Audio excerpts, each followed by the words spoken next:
Hello. Hold on one second. I forgot to shut the door, so the TV's super loud. So I'm going to go turn it off really quick. I didn't realize it.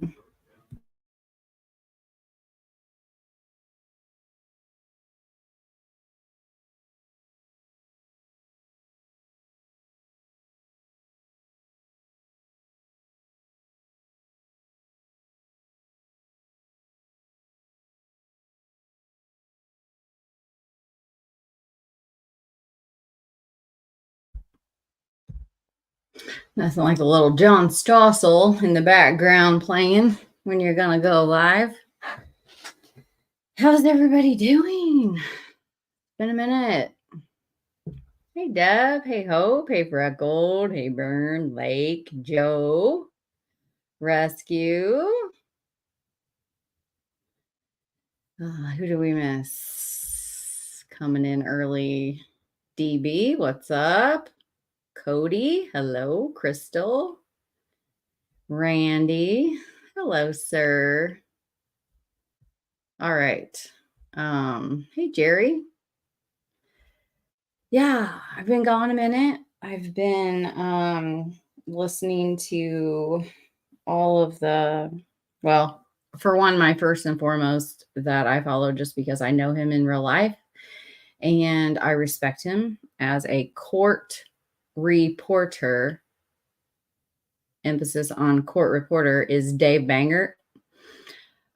He went private, but during the Newton County trials of the delinquents, being Garrett Kurtz, Ashley Garth, and Talitha Beckley, Jasmine, and Christopher Mathis, Dave was there every day as a court reporter. So I really respect his notes, and I know that he has integrity, and I've just come to be very fond of him. So I've been following along with him, as well as Hidden True Crime, because I feel like she is pretty new to this case, which I find that a little bit refreshing. Because there's a lot of us that have been around for such a long time that it's hard to not be biased in some way. And I'm not saying that. I think we all come in with a bias, and we have to be able to recognize that. We have to be able to at least acknowledge it. Being true crime since the 80s at the library, obviously, like, I am biased towards, and with my personal background of friend and families being murdered, that does impact the way that I view cases, and the personal bias that I have towards protecting the families, the victims' families, and the empathy that I have for what they're going through, and the fact that I would never want to add to their heartbreak, along with the fact that I think it is natural for a lot of humans to want to believe in law enforcement and the state prosecution of whatever county you're in, and the judicial system as a whole. Even though I do have to say that throughout the years of reading many appeals, and our vice president that is running for president at this very moment is a case in point. If you know anything about her history as a prosecutor, and having read countless appeals, you can go to the Indiana Supreme Court and you can listen to as many appeals cases as you want on anything from, something simple to actual murder trials, and to the knowledge that you gain from that. And especially when a case travels up through all the different appeals processes and all of the justices that weigh in on those, and the redundancy, and the way that so many of them, there are so many loopholes where people just aren't well informed about the way that states, not just Indiana, but overall, can work their way around misconduct and all of the such. But in this case in particular, having, obviously Dave, Wish TV, Emily Longnecker is one that, like, I met her in person.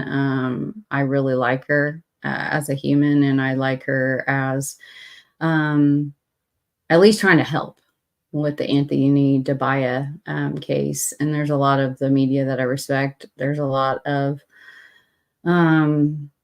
YouTubers that I don't respect one ounce, and I don't listen to them. But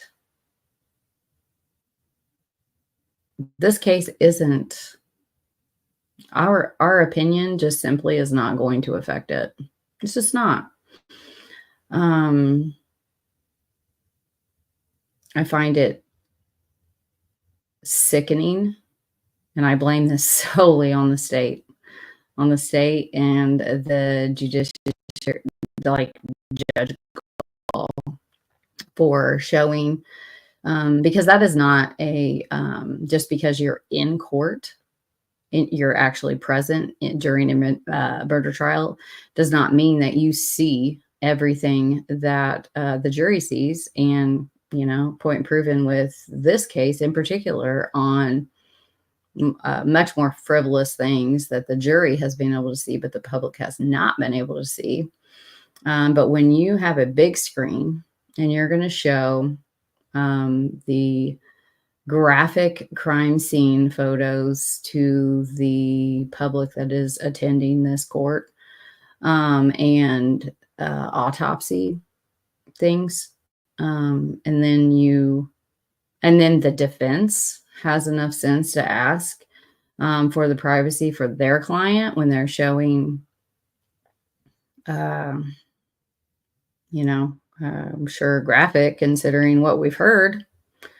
And I think that I just can't decide how that's going to play out for them with the jury. But the jury questions, which was a thing in the Ashley Garth murder trial that I attended. The jury asked questions along the way, and I thought that was like such a bonus, because this is their decision to make. Especially, that was a 5-day trial. This is, especially on a long trial like this, if they had to not be able to ask questions along the way, they're going to forget those by the time they can, and the witnesses are not going to be on the stand. So I think we can gain a lot by just what the jury has been asking, and they have been asking some very good questions. And those are the most important part of what I have been trying to follow the most in this case, as is, I feel, everyone should be. And honestly, at this point, with the state rested, that was kind of crazy. Just being real. There was a lot of things that they could have shored up with corroborating testimony, accounts, exhibits, you name it, and they just didn't. So if the jury finds him innocent or a mistrial, I will blame the state of Indiana, the prosecution, and law enforcement, because the blunders are, there's no defending some of them. There's just not. There's no defending some of them. But they sure as shit could have done a much better job at this trial of tying up some loose ends. Case in point, the testimony given about Richard Allen's car, or a wheel and not the person in the car, not the license plate, driving past Hoosier Harvest. And then the jury asked a question, and then Mullins thought, oh, well, maybe I'll look. Let's see how many Ford Focuses were in the area at this time. It's things like that. It's just like, and then he gets up on the stand and like he's recalled and then tells people that.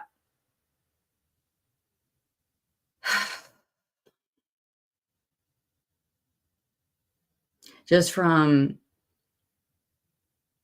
I've said this before, a trial is a it's like a musical. It's like a musical piece, a symphony. I don't know if anyone's familiar with Yanni, but my dad is a huge fan of Yanni, and there's a piece by Yanni and a bunch of other very talented artists, and it grows. So if you listen to it, you start off with one instrument, and then another instrument is added, and another instrument is added, and there's like a crescendo, and then it'll dip back down, and that's usually jury trials. It's a set of music, and the set of music of this is like Vanilla Ice or something, not a fucking symphony. And it's just disappointing of the lack of, what's that saying about crossing your T's and I's or something? Somebody help me out, because y'all know I mess those up all the time. I've just, in some instances, they followed leads through as they should. But in other instances, they just totally freaking dropped the ball and didn't. Like Brad Weber, for one.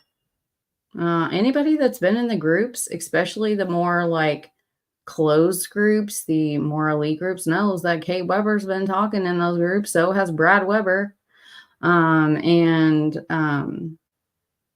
I get it. Like if you have the account from Subaru, like he clocked out at 2:02, great. That's very helpful. Where's the follow through? Did they collect his cell phone?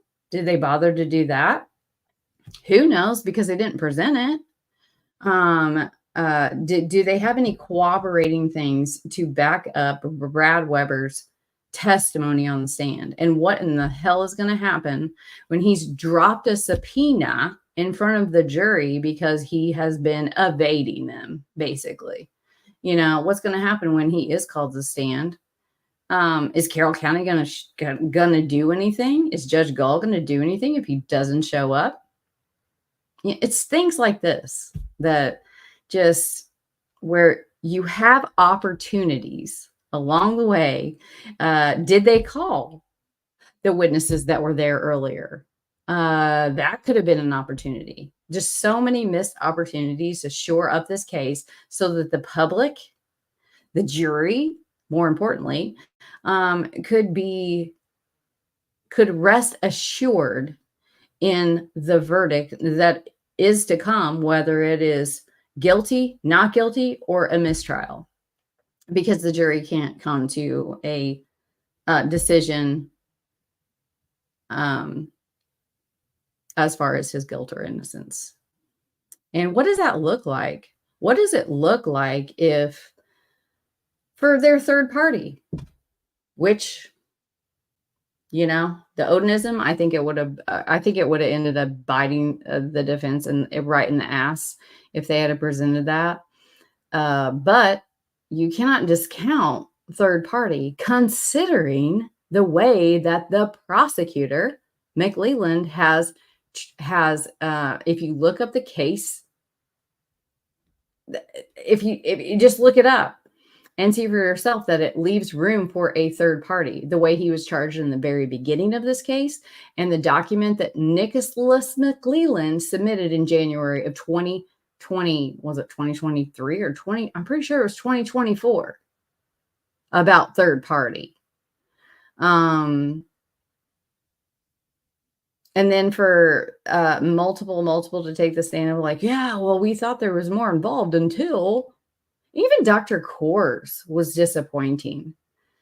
And I just, he is, to me, he's just, I've followed his career. I've listened to him testify, like I've read so much about him as a pathologist and have such a high respect for him as a pathologist and a person. And I could logically see maybe where he could take the stand and then throw in, oh, well, after my depo, I went home and I'm in my garage and I'm looking at my, box cutter. And there are these like three, which get your box cutter out. Like you're going to see what what he's talking about, what I'm talking about. But get your hunting knife out as well, because I have a slew of them in this house. And guess what? There's markings on almost every single, except for my Damascus, which is just a little, one I use for, I wouldn't use it to like defend myself, but it's always in my purse. Most of them have a rippling or, on the top. So for him to not be able to be like, oh, well, maybe, the way these wounds are presenting could be from the force of that being put onto the skin. And then we all know how the bruising, especially those occurred during and right as death occurs, happen, like to think that could be it. And then for him to get up there and be like, yeah, after the fact, after I've done the autopsies and I've given my depo and I've talked to the prosecutor now I'm going to get up on the stand and be like, it could be box cutters. Are you fucking serious? And the brutality of the wounds directed towards Libby and this whole undoing BS. In my opinion, Abby, I could see an undoing, if you will. Libby, no. The way her body was left is either the killer wanting to humiliate that poor child, even in her death, but an undoing because there's a branch on her neck. Get the fuck out of here. I don't buy it whatsoever. And it's crazy to me that law enforcement, FBI, whomever would think that there is anything about the way that Libby was left that was an undoing of some sort by the killer. This is why I wanted to go. This is why I wanted to attend this trial for myself, because I've been to murder trials before. I've watched so many. I've read about so many, and I've read so many appeals. I know that the devil is in the details.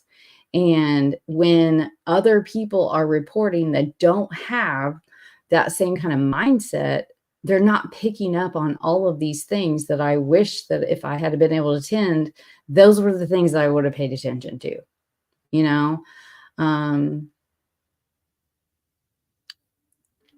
So it's makes it really difficult when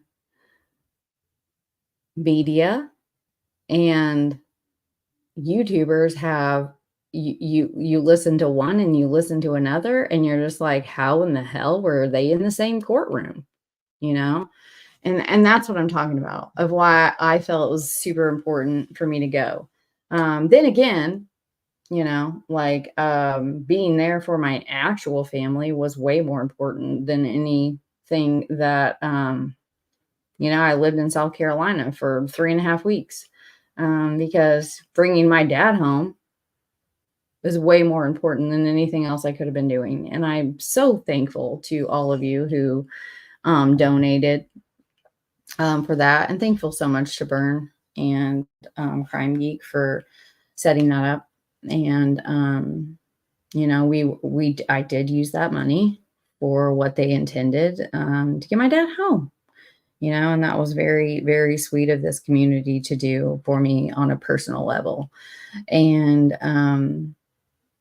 in that, I've not been able to attend a trial, and I guess it was kind of a blessing, because never in my wildest dreams did I think that Greeno would be in attendance. But I do know this for sure. He would make a spectacle out of the fact that if I was in that line, he would nag me, and I'm just not sure that I have the controlled temper to not punch the camera right out of his face. And I damn sure wouldn't be posing with him for photo ops. It's fucking disgusting. Like, how many photo ops he has.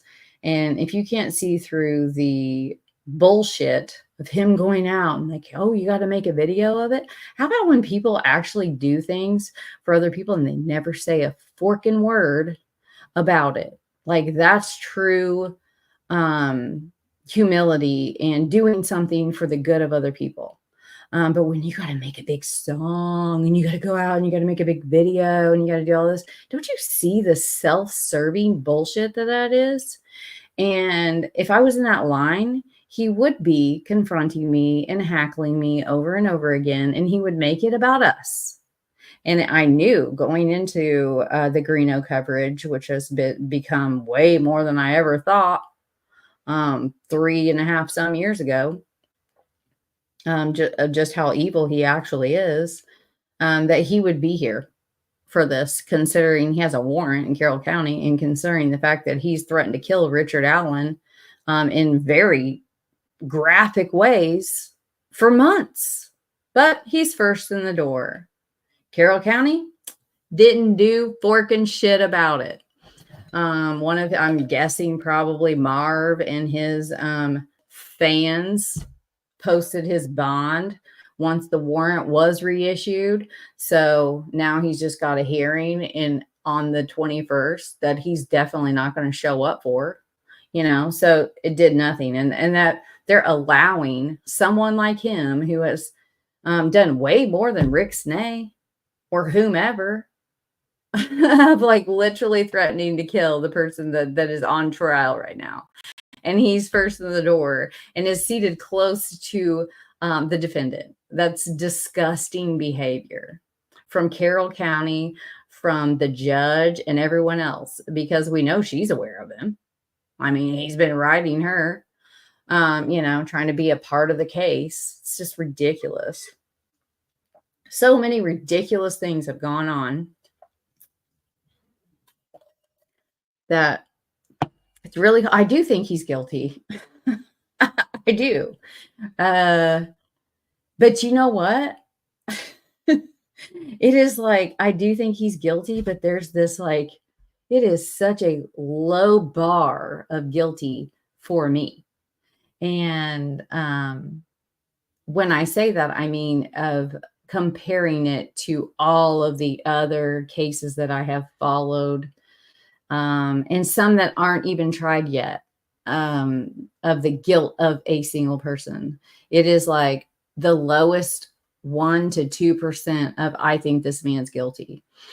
And earlier in Burn After Readings chat, it was like, yeah, like, I think the most damning evidence against him, in my opinion, just remember, this is my opinion, is the fact that he placed himself there, regardless of what time, which we'll never know because they don't have anything to back that up. And his defense attorneys coming out with a press release early on, placing him there as well. Like, other than that, like, what did they present?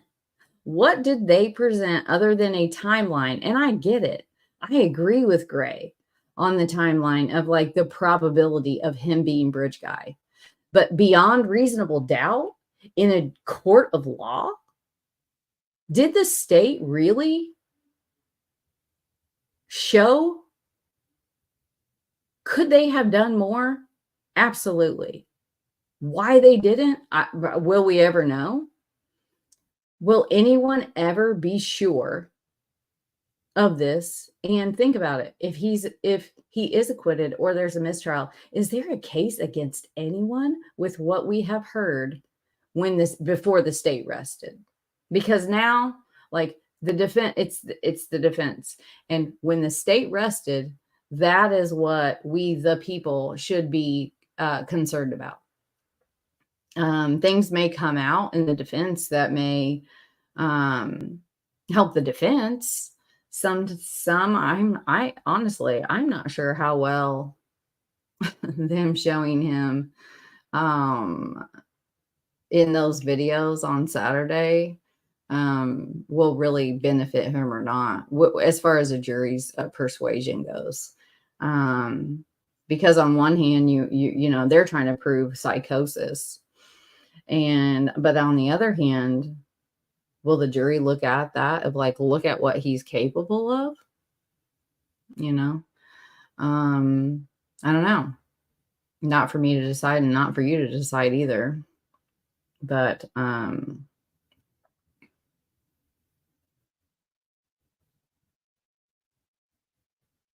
yeah. Hey, real Gonzo. No true truth. We will never find true justice. It's wild. Yeah. That's how I feel. There's so many cases of people, you know, that don't make major media. They don't even make local media, to where they're solved, but because of law enforcement misconduct, prosecutorial misconduct, because of A, B, C, and D, name the reason. They know who did it, but there will be no justice, you know. And if you look at the DNA alone. DNA is not everything in a case, even in 2024. It's just not. It's just not. It's not something that I would ever, if I were on a jury, I'd be like, well, they don't have DNA. You must acquit, you know, whatever, like that. It is not of the highest importance to me. It is the totality of evidence, whether it's forensic, circumstantial, corroborative, whatever it is a totality of the case presented for the guilt or innocence of someone. And that starts as far as, you know, from the beginning to the end of what the state presents. And but for the state's witness to say, it was I get it. It's above her head, you know, it's above her position. You know, that's up to her supervisors or whatever to be like, oh, well, you know, we're going to wait for technology to advance before we run DNA on the hair shafts and all the different DNA that was found at the scene, but it is not enough. And I'm sick of people saying like, oh, it's an unknown profile that isn't Richard Allen. They don't even know that. They don't even know that. Like, because there wasn't, and I understand DNA, and I'm not going to go into it, but for them, just the simple fact that they say something like,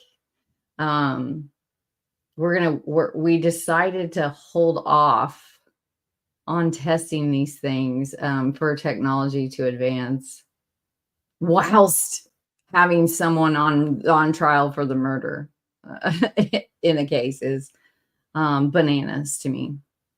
It's absolutely bananas.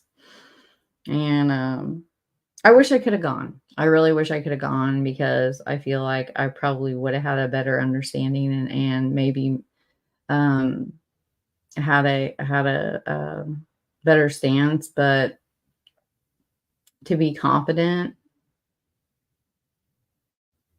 and for me to tell you that would just be a lie.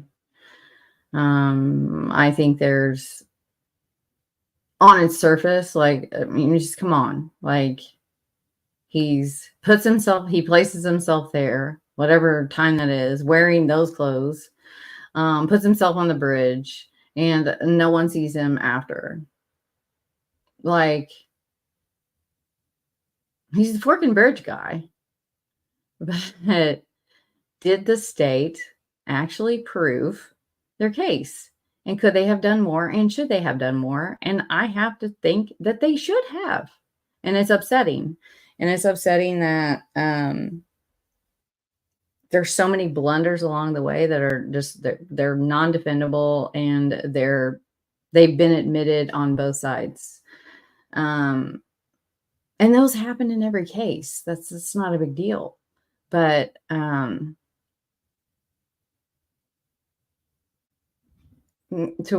watch to watch this all, or listen to this all on play. And I've been very limited in who I have been watching, because I don't want to be influenced. And I even like left some group chats because I didn't want to be influenced by anyone that thinks he's innocent, or by people that think he's 100% guilty or 100% innocent. Because I wanted, because I thought I was going to get to attend. And I also, even when I realized that I wasn't going to get it to attend, I didn't want, when I did weigh in, for that to have any appearance of persuasion by anyone.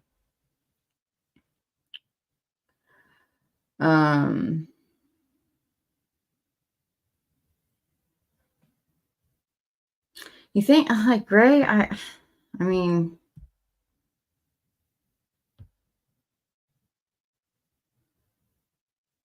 I do watch Gray. I just watched your thing, and I agree with you. I just think that there were things along the way that the prosecution should have, that people that they should have called, timelines, and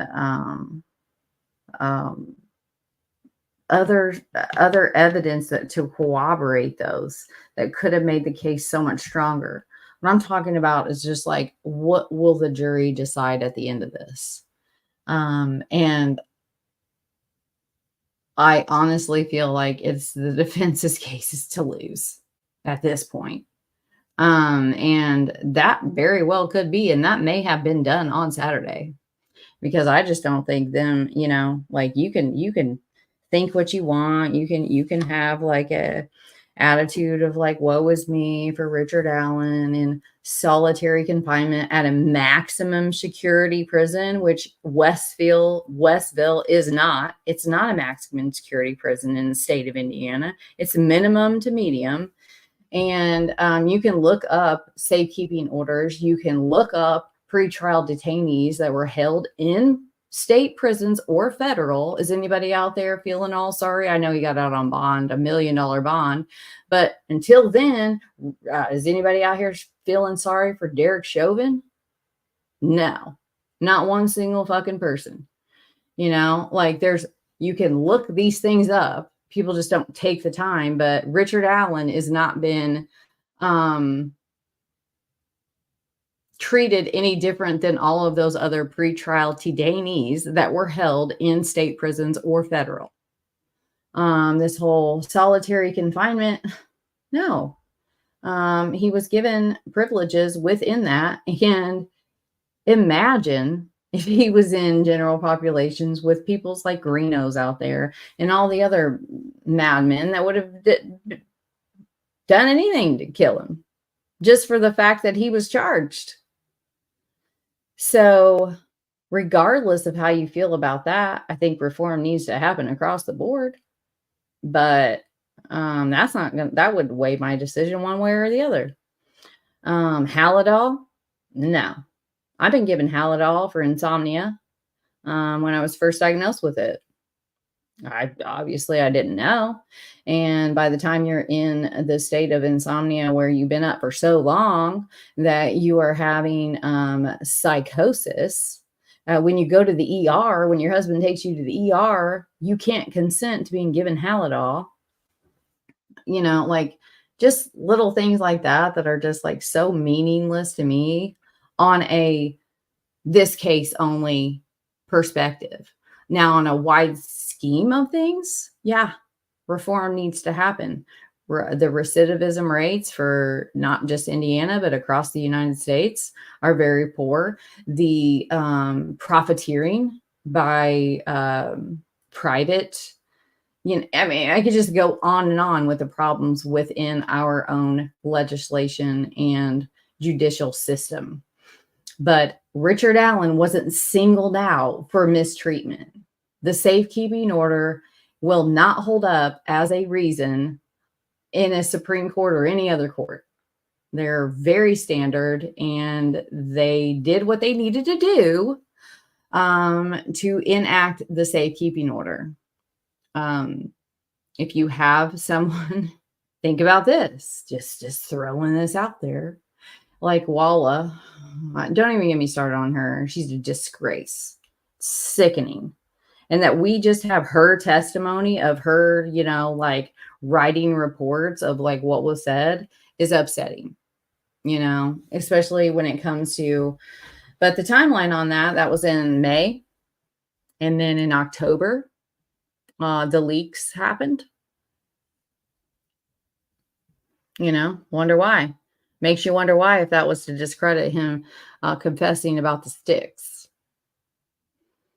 Brad Weber, like I said, you've been in some of the groups from the beginning, that they've been, like he's a whole another bag of burritos.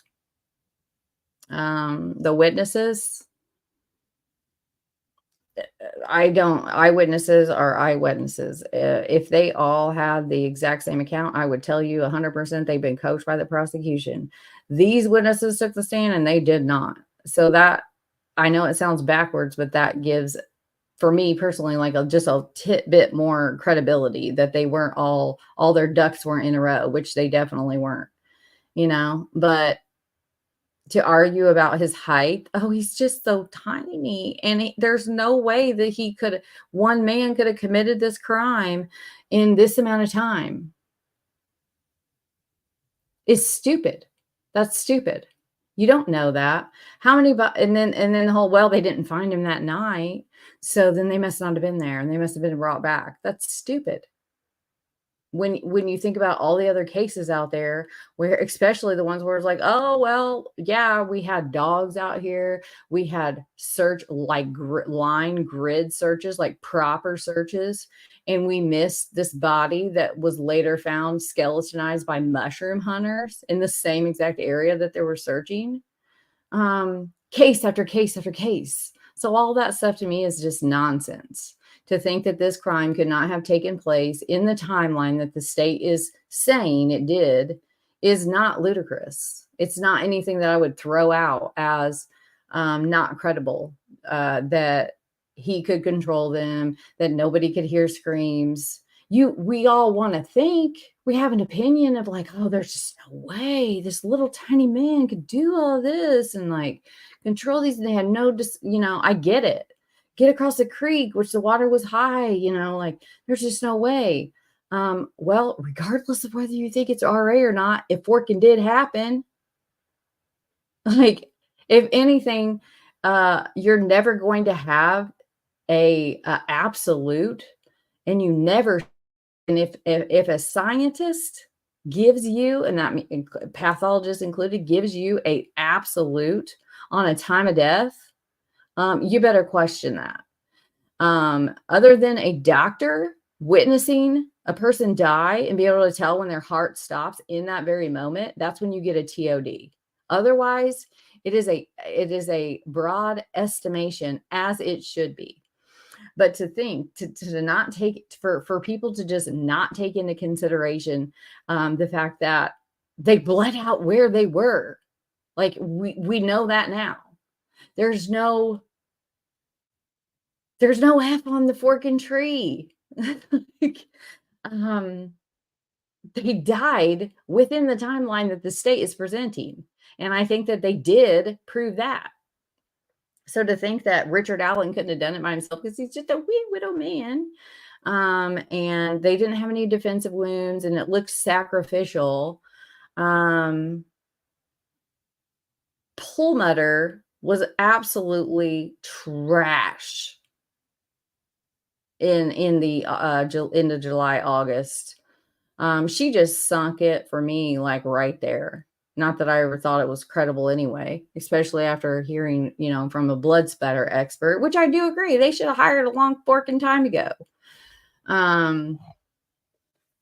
But you have coagulation, you have so many things that support that they did die within a very short amount of time from being ushered down the hill. There's just so many things, and in his height of people want to be like, well, he's too short to be bridge guy. Greeno, case in point, he wears shoes with lifts, or you'll see him, he wears like super tall shoes, but he's way shorter. He's shorter than me, and I'm 5'7". Like, like if someone is like my daughter's 5'4", but when she wears certain shoes, and like Incognito Society said, if you take into account the height that you would gain from shoes, which is why I can't even name how many appointments with her over the years, because she does have a genetic disorder. So her height and weight and all of those little things have been taken ad nauseum. And then they say, take your shoes off, put if you have a coat on, or if your purse down when you get weighed, take your shoes off. Even a freaking high ponytail, they'll be like, lower that, because those things affect the way the height of someone. So for the witnesses to think that they weren't like, oh, he was just so short. Like, that's such bullshit, his shoes, his hat and a hoodie. Like, you're going to add on inches here, to where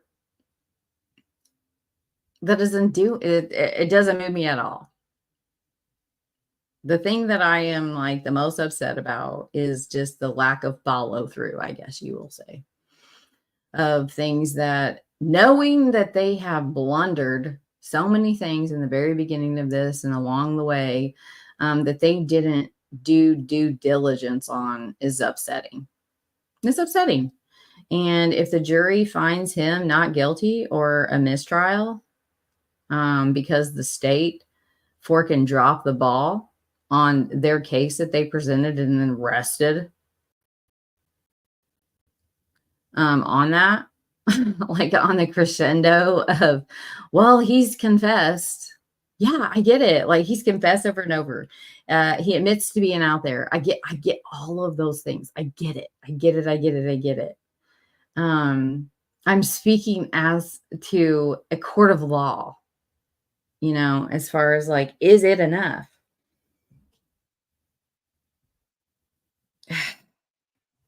I'm sorry, that was like a super long rant. So I've just been holding that all in. I've just been like super angry along the way and just disappointed, And especially when the families have to sit through what they had to sit through on Saturday, and the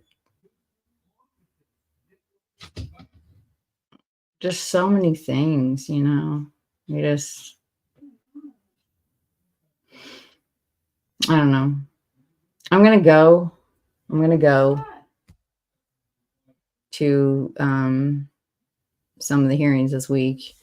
I'm probably not going to go live right after, go out for lunch break and go live. It's just not my style, because I'll want to think about it all and compare notes, and mainly because I'm dyslexic.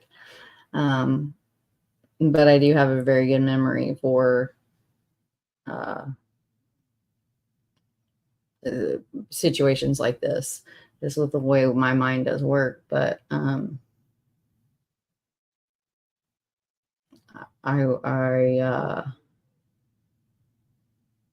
don't know. My thing is the state rested. Oh, great. Thanks. Why is it not popping up on my? screen. Sadly, if RA is found not guilty, there will never be justice for Abby and Libby, and there will never be more investigation into the case. It will mean a killer went free. Yes. I agree. Completely agree. And that's what, like,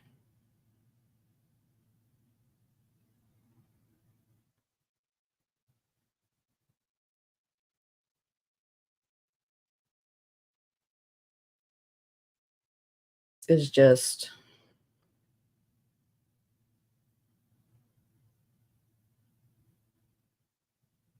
I don't know.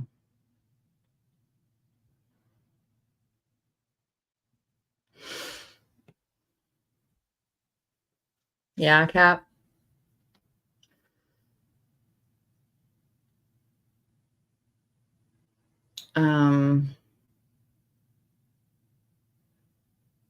I just,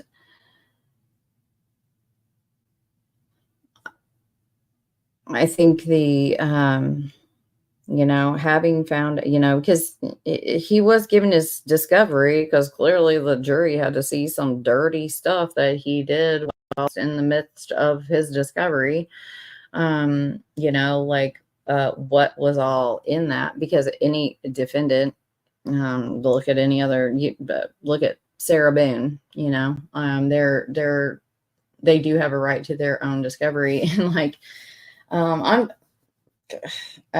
don't know. I would, when you have Harshman and they're like, oh, in the States, like we've got these direct admissions of guilt, and that's great. And all along they've been saying, we're holding back stuff that only the killer would know. And then like, there's like one confession to Walla that's not general, of just like, I killed them. Just because I've followed so many cases of false confessions that were like not just like frivolous ones of like, oh, well, I think, or I was persuaded because I watched this documentary or whatever, but like actual proven by pretty like irrefutable evidence later on, that they actually didn't do it, even though they confessed to it. There's just a lot of elements of the manner in which, and I think it hurts the state a lot, the first couple interrogations of Richard Allen, and then the lack of information that only the killer would know. That's just my opinion. The ban.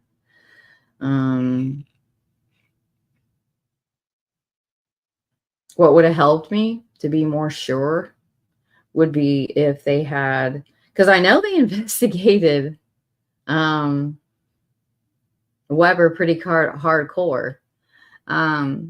His digital footprint.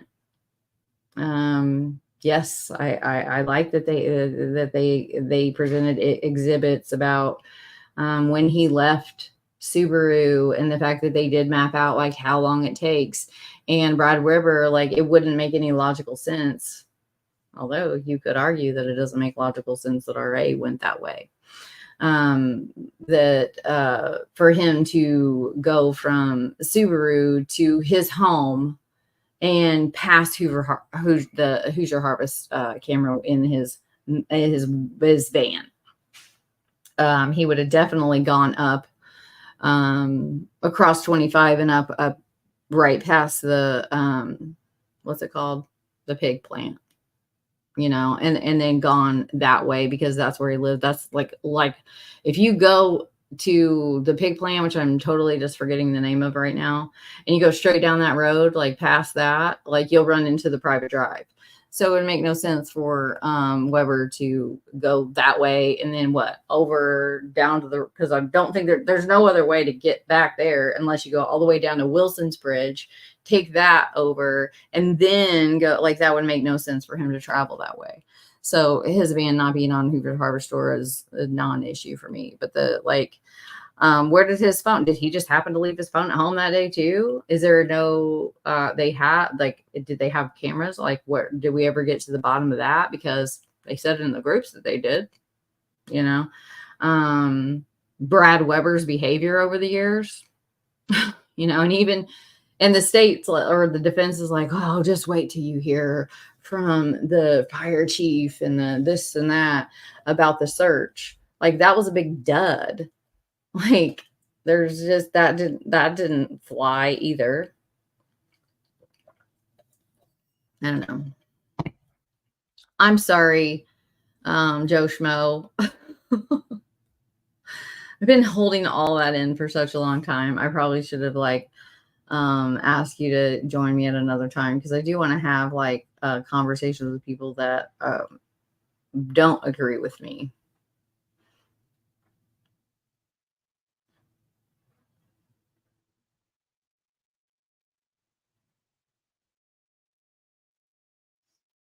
Hey, Frank.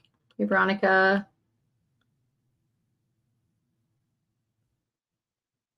Yeah, as she should. No, we just have to take her word for it. These are the little things. Like, if I was on a jury, I'd just be like, are you kidding? He didn't say that on any phone call that was recorded. And for people to be like, he had no privacy.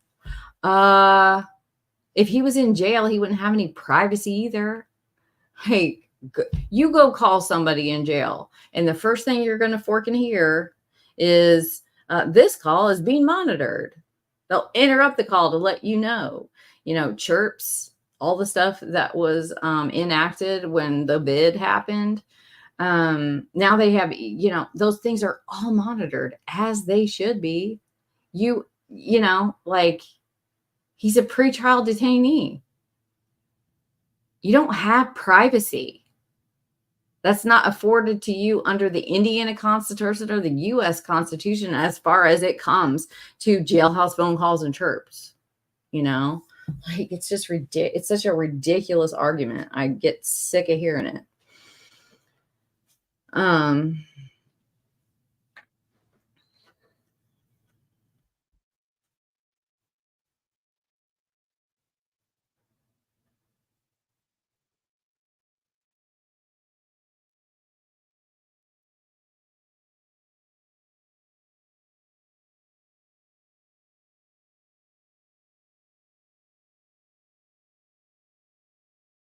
Yeah, I'm so lost on the chat. I'm sorry. I've just been ranting.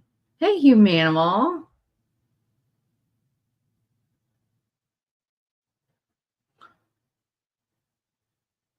Yeah. Yeah. I asked that in Burns chat either. Are they going to be calling any character witnesses for Richard Allen? The state didn't call any to contradict them. Of people that know him in real life, to back up, yes, he has a history of alcoholism or anything, just any kind of character witness that would be under oath, having to say what kind of a person Richard Allen is in real life.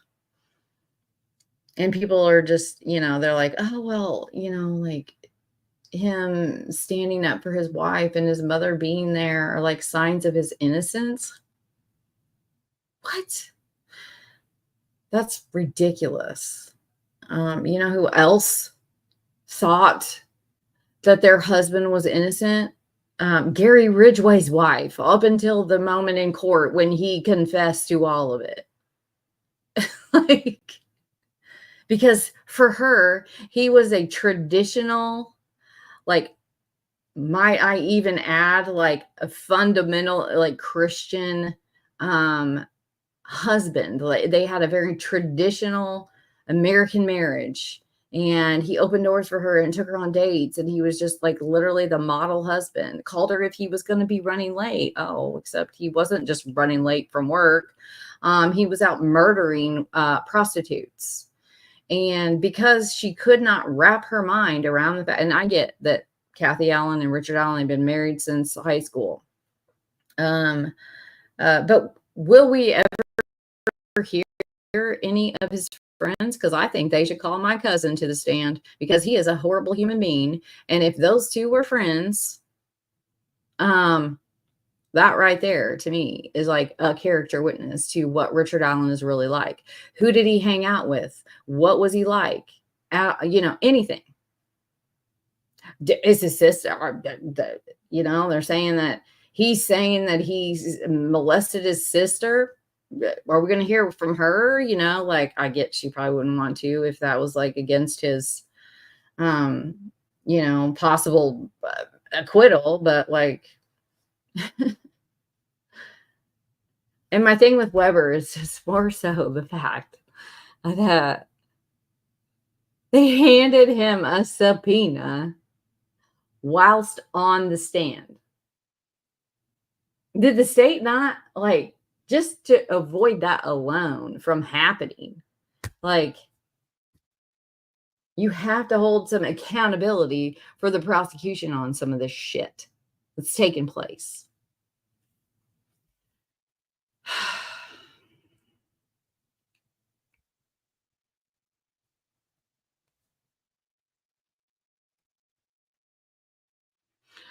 He is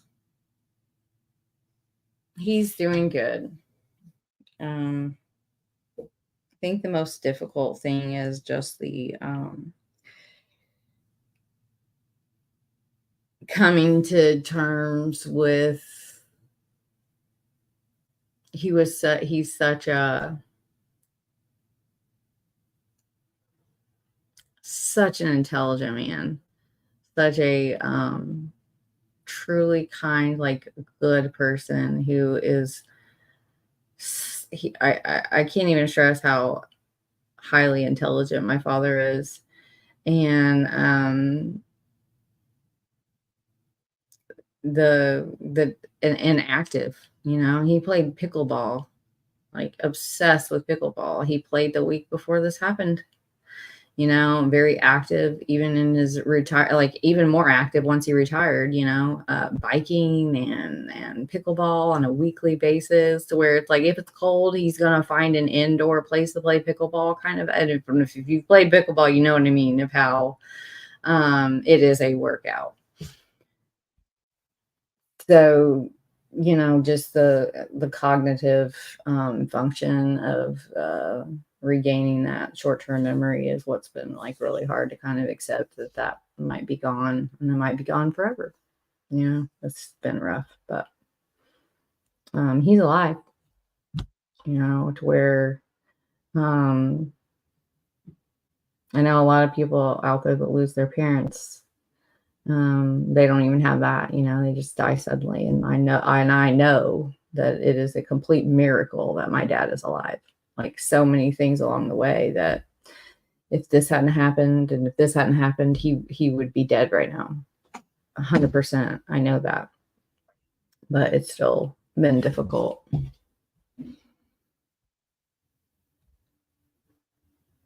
What's the ones for, Vern? Hey, Alan the Prowl.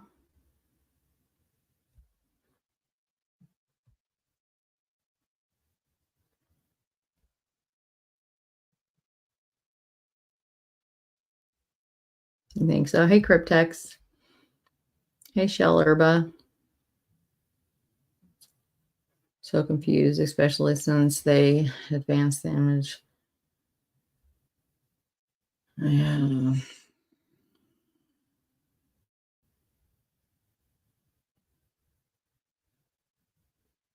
Yeah, that was a really good one, Hippie.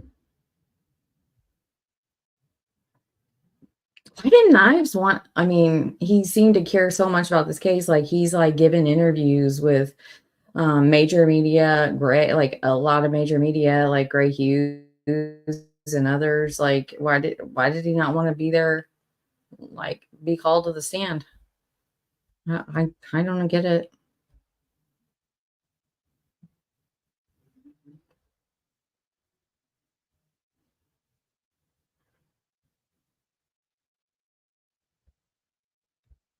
Yeah, I am. And that's I don't know what Shell Herba said, but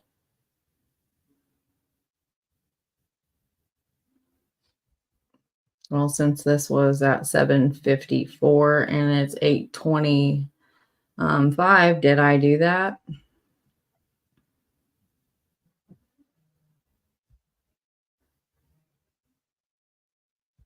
And I do. I get so fucking sick of people trying to put gray hues in the same category as some of these absolute pieces of shit losers.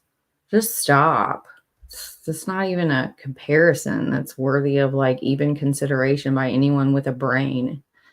But no, Hoosier cold cases, gray hues, all the other people that people want to accuse me, I guess because I'm a woman, I can't have a formed opinion of my own. The one who like think that I like am puppets for Jamie Hicks. I didn't even bother to like even address that ridiculousness 5 months later, no doubt. But like, no, no, no, they don't. If I were here to appease other people, I would have a way bigger channel. I would have more people that wanted to actually come on my channel. Like, come on.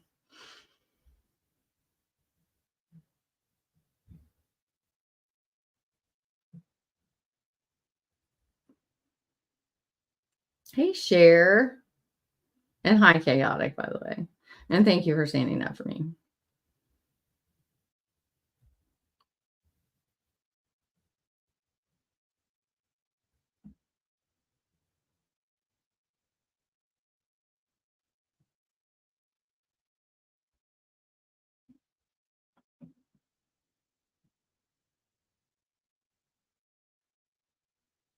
Yes, yeah, we did. We made it home on the October. So we got there on September 25th. And we finally got home on October 16th or 17th. I don't know. It was such a blur because it was like the longest ride home possible from South Carolina to Indiana. But yes, we did make it.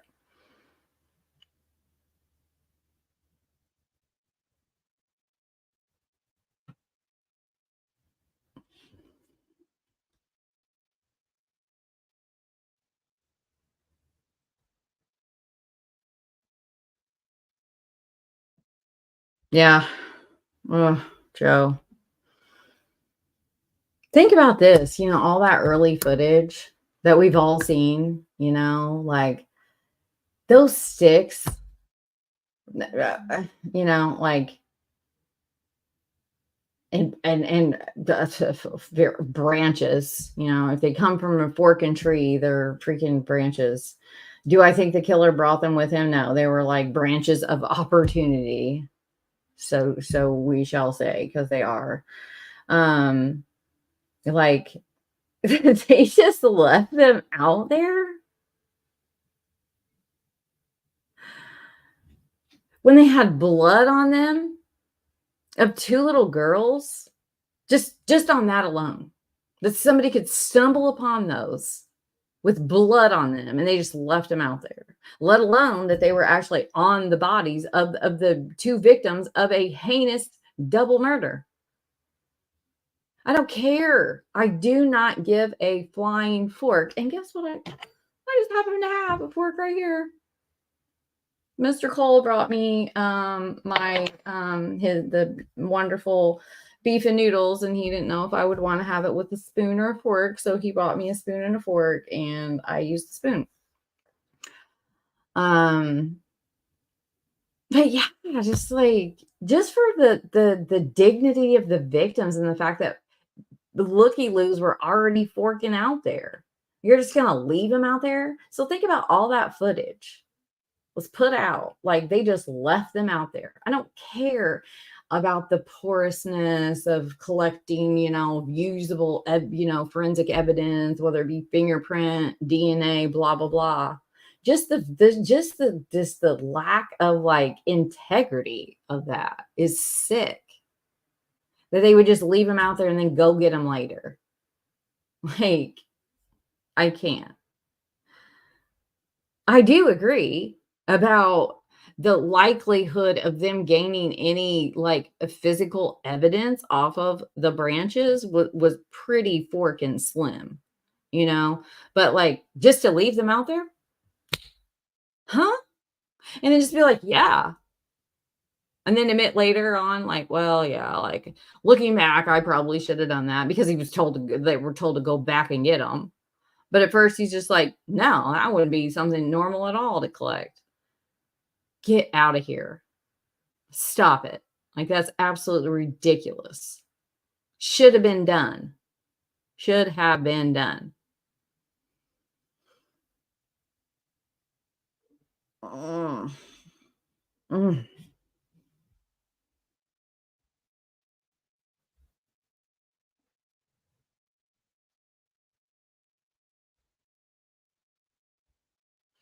Yeah, I mean, hippie, I see, I know what you're saying, and like the data that I know that you've researched to say that, and there's also data for, not every killer. We're gonna go to like one of those IQ tests about like not every killer is a psychopath, not every psychopath, blah blah blah. Like not every. I don't think Richard Allen is a psychopath. I don't think he's even a sociopath. Um I think that his mental breakdown could have literally been from him happy. The part about I went on with my life, you know. People get all like, oh my god, I wish you'd shut up about compartmentalization, but there's books and books and books and books written about this particular psychological like aspect of human beings, of being able to take a trauma that happened, whether they did it or not, like in Richard Allen's case, like if he did this, and he could just simply like not be able to mentally handle the fact that he did this, and just from that traumatic is just blocking it out and carrying on with his life. And then once he's had to be faced with it, hence, when he started getting some of the discovery or of like, okay, like it's settling in that like, yeah, I not only I've been through interrogations, I've been arrested, and now I'm going to be tried for this. And like, now he has to face that he did it. That could also there could be a case for the insomnia, lack of a food induced psychosis, or the fact that his brain could not handle the fact that he did this. And he had to, when he had to face that, he simply couldn't, because he isn't a sociopath or a psychopath, which is a lot of killers out there. They're not, you know?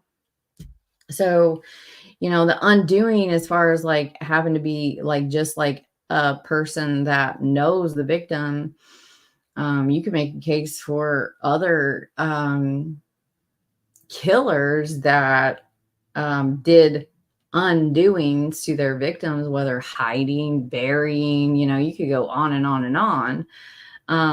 But it just falls flat for me when it comes to this particular case with the way that they were found.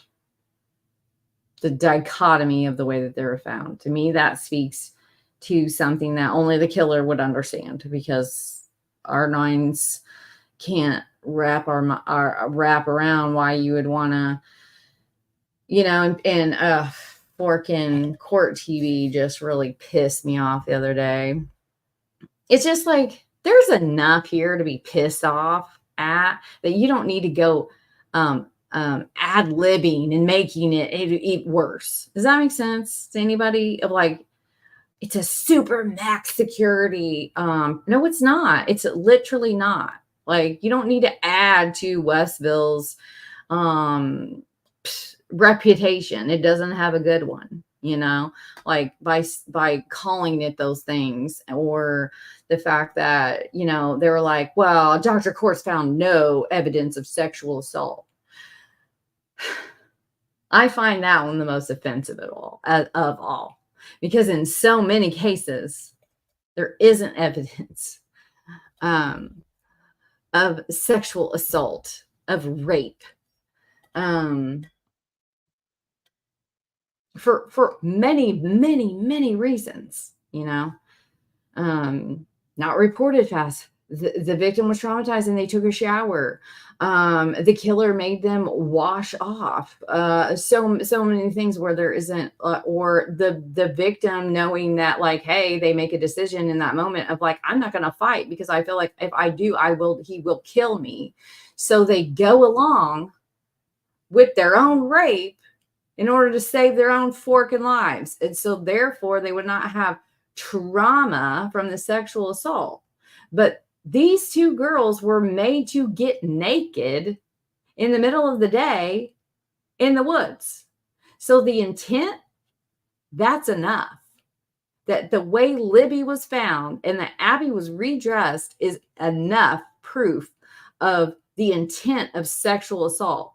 In my mind, it is sexual assault to make two minors get naked in front of a grown-ass forking man. Like, that's sick. And that they diminished that Barbara McDonald and Bob Mata would diminish that because they want to be right. There's just absolutely no forking need for it. So it's like, what is your purpose here, people? Like, if you don't think he did it, then you don't think he sexually assaulted them. You don't need to diminish it or say, well, Dr. Kors found no evidence of that. When you full shit well know, most of the time in sexual assault and rape and child molestation cases, there is no physical evidence of it. Sickening. The depths of depravity that people are willing to go to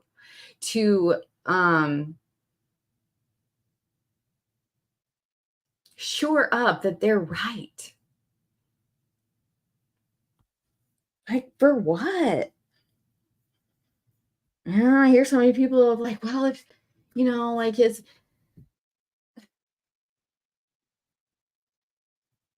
I just can't.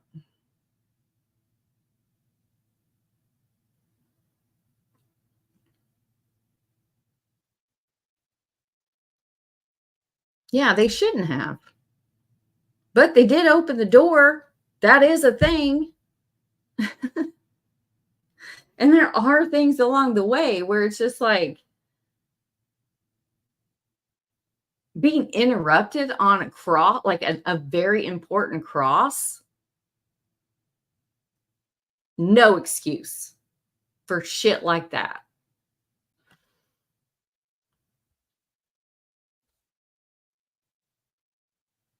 Yeah, pigs fly. I am, if you can't tell.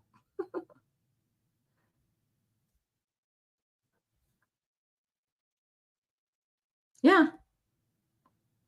I literally, I mean, I don't think I can pull out all my knives on the lie, but like, if there's shelves of them in here in my purse in my drawer.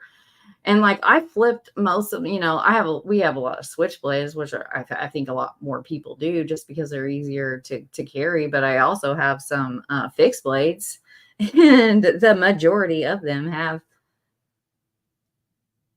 If you listen to like what Dr. Hoare said, like, that I'm just floored that he wouldn't think of that. But he would just go straight into it. Must have been a serrated blade when the injuries are where they are, in particular to where the wounds are. And the brutality of Libby's was just such rage, just sick. Yeah, he already has. Like, he loses his cool all the time. Like, there's like video evidence of him losing his cool. Hey, Shadow Box.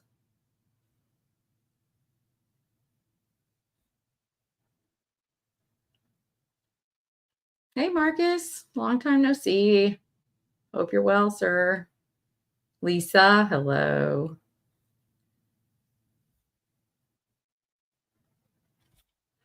All right, I'm going to go to new comments. Hey, Jinx. Hey, Vid. Yeah. Like people think if you ask questions or things are upsetting to you, like you've picked one side over the other. And it's like, I guess I just don't care. I'm just gonna say, and like you can all, in this world, like I need a better saying because it sounds perverted, but like at the end of the night, like you only go to bed with yourself. Like I only go to bed, I only have to sleep with what the decisions and the things that I have taken a stand on, which is something that has been ingrained in me since I was a wee child. I have it tattooed on my sides, um, like be sure of like what you stand upon, like have the knowledge and the research to know why you believe what you believe. Because if not, like your foundation is just up for grabs for anyone that comes along, like that whole thing in the Bible of a house built on sand. Anything can just come along and wash it away. And like at the end of the day, I only go to bed with myself and the things that I put out there and the things that I do and say and react and act upon. And I just frankly, YouTube and internet people's opinions are very low on my list of things that like I care about as far as my own integrity. But I'm not going to get up here and like be dishonest because some people may not like, like I've just never had a problem with that. Hey, Danielle.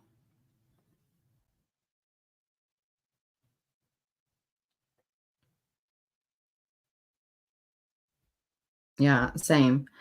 And that was the thing. I was like, me and Chaotic were in a chat, and I was just like, oh, like literally, I would be underneath the jail.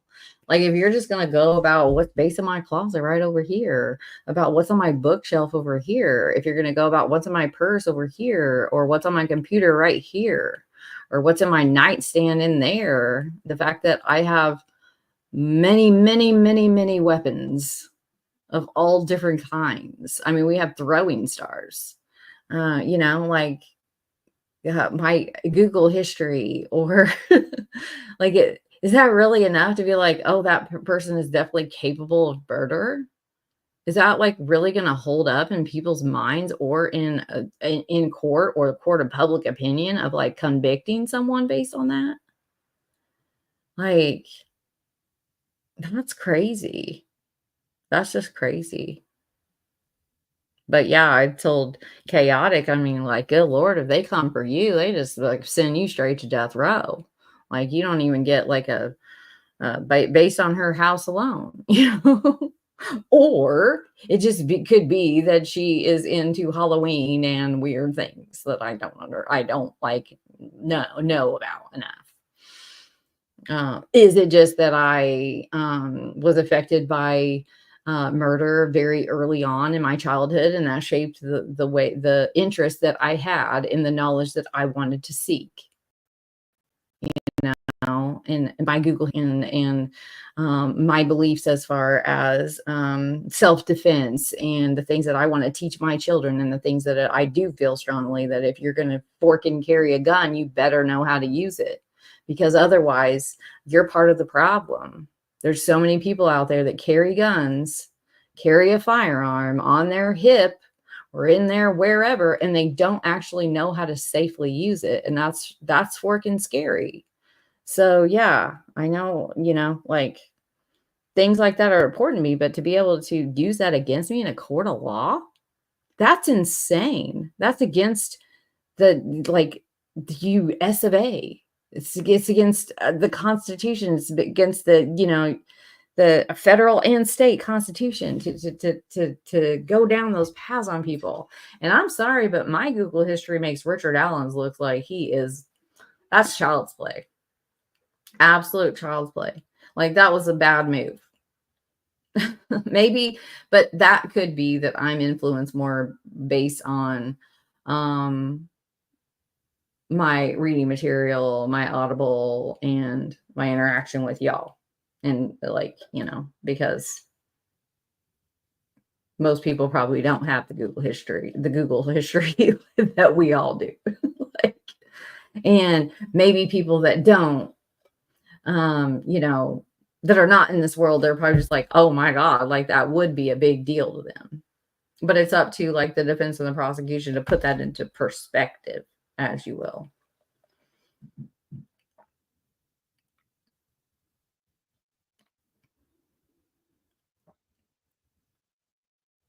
Yeah, I've been. And a very simple thing you can do is like you purchase, the firearm that you can go and you can test them at range. There's a ton of ranges that are excellent. There's many entry level classes that you can take that, so they're menial in the amount of money that you pay for them. But you can go and get, I don't know what they're called. I think they're called, like, mine are like rubber bullets. They're blanks. And you just sit and you literally practice with the firearm of your choice. Mine happens to be a Glock. So but I didn't start out with a Glock because I wasn't comfortable carrying something that didn't have a 2 checkpoint like safety.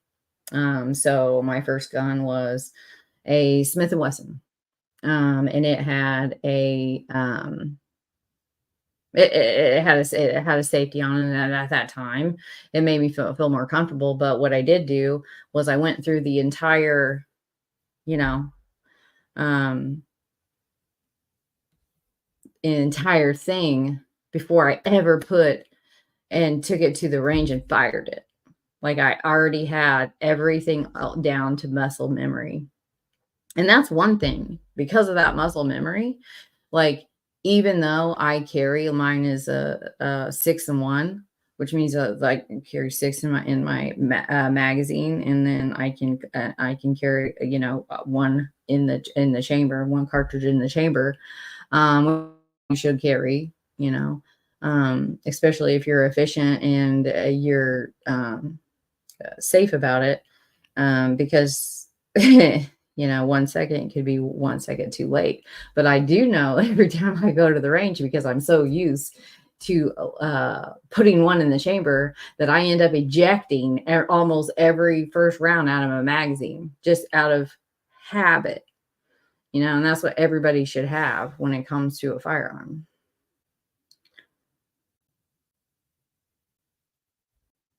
Really, Sean? Is that a thing you can do?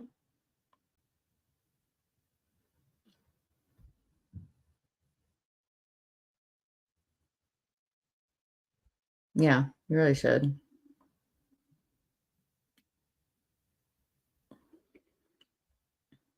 And you need to teach your kids. My girls, when they were, I mean, we're talking wee little things. We did gun safety classes with them. Not because we were going to be not have due diligence when it came to storing our firearms, because that doesn't, and people are like, I just don't have the money for that. Like, we can't afford, like, oh my God, that's the most lame ass excuse ever. You're just irresponsible gun owners and irresponsible and negligent parents. But you should teach your kids. They should know the power of what they'll never forget. My little one, she was maybe 6, the most. We were giving her a gun safety course in the living room, and gave her a cartridge, and she picked it up and she was like, so I throw this at you? she threw it. And it's like, obviously, until we went out into private property, and like when we went there, and like, okay, that was a good learning thing for her, though, because she threw it. Obviously, it's not gonna a cartridge isn't gonna do anything, if you throw it across the living room. But her watching that same cartridge, not that exact same, but similar cartridge, fly out of the end of a firearm, because it was like, this is what, when you put these two things together, this is what it is, and like for her to be able to grasp the magnitude of like the power that is in a firearm. I think a lot of kids, they don't know that kind of thing, and then they shoot one and someone dies. It's very, very sad and very, very, very preventable. Hey, Cindy. Hey, Lynn.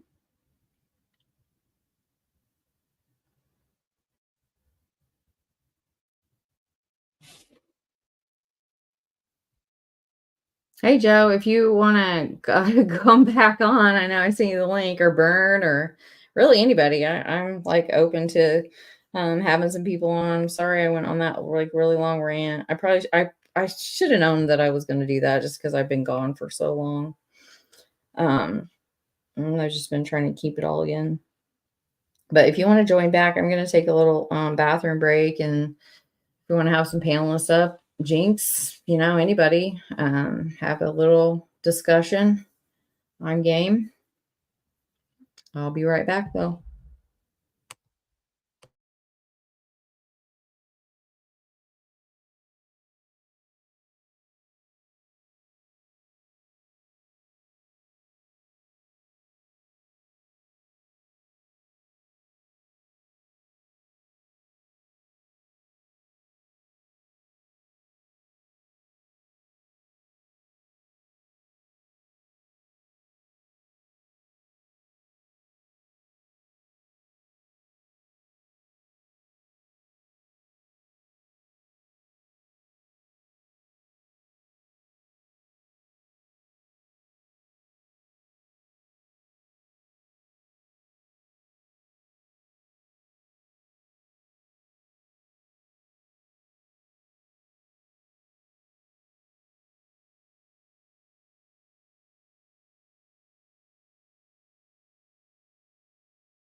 Ah, oh yeah, Jinx. I don't think I saw that question somewhere. Lost it now. Yeah, I don't think we own none of the firearms in this house. They've all been modified.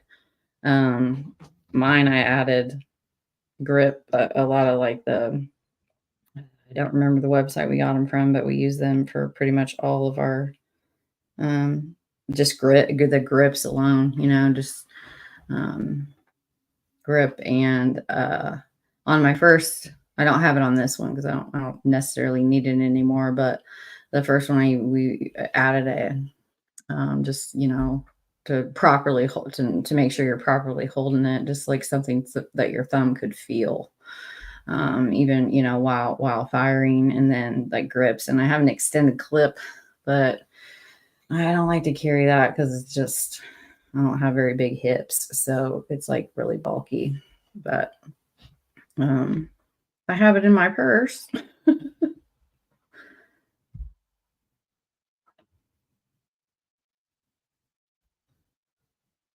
Hi, Lauren. Hey, Lighting Away. Good to see you. Hey, Sharon. No, been gone a while, but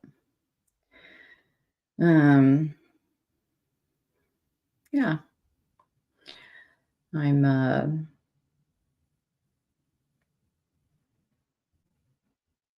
trying to look ahead of like, if I go this week and I can make that work. I don't think I put it on my computer, but now I'm going to give it away because I wouldn't do it anyway. But I'm sure people are going to be like, oh, like she's like against the families or, just even, voicing an opinion about this. But families are that's the main thing that I like think about, of just like the failure of, you can say what you want about any defense attorney, they have a job to do, and it's, they better do it, they need to do it. But it's the state's case to prove.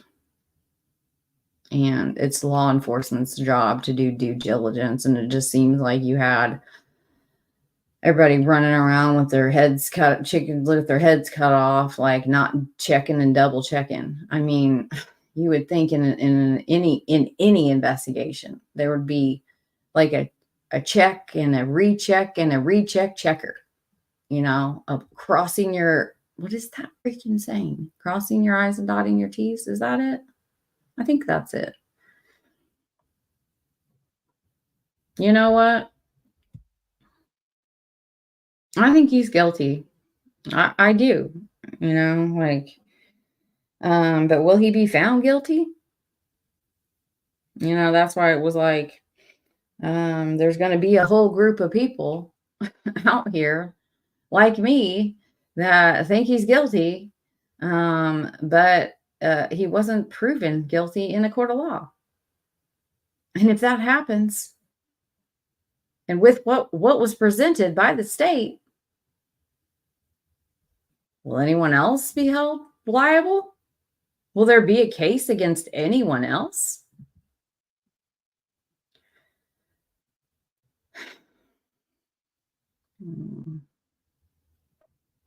Yeah, they can, and they do. They absolutely do. If you're talking about legally guilty, legally innocent. I've seen a lot of polls of like, do you think Richard Allen is innocent or guilty? And I'm like, there needs to be like 2 more categories on there. It's like, do you think Richard Allen is legally innocent or legally guilty? There's a big difference, Yeah,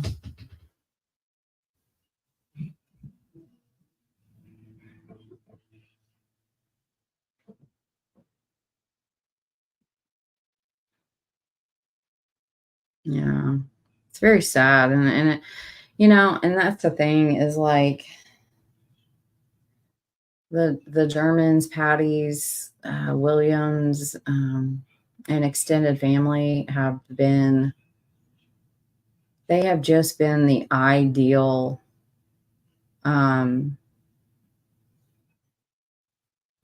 victim's family for law enforcement.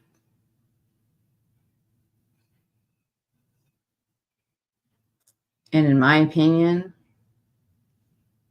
they've let them down. And I was one of those of like, because of, like, it wasn't just like, oh, I'm just hoping for, I really did think that the state had more, based on my knowledge of of probable causes and what they need to entail, for their what their purpose is. based on the fact that the defense changed the bond, the let bail bond, meaningful bond, turn that into a suppression hearing. That's like, what? Like, hello, that was my, like, a big thing for me of like, because the defense sure as fuck knows, sorry, I try to say fork, that what will happen at that let bail hearing would be that the prosecutor has to prove beyond the PCA, not beyond reasonable doubt like at a trial, but beyond the PCA, that they have enough, that this man under Indiana like Constitution should not be allowed a bail. He started out with a bail. And McLeland argued that in court, and I completely I get, like, the judge's ruling on that. But the fact that they did early on, change that from oh, sweet.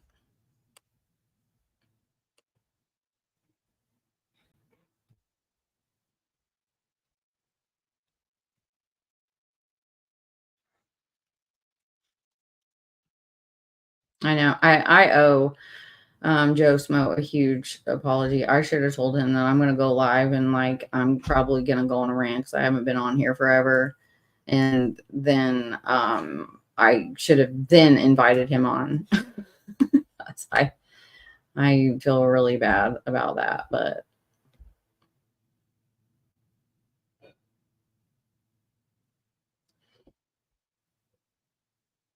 sent.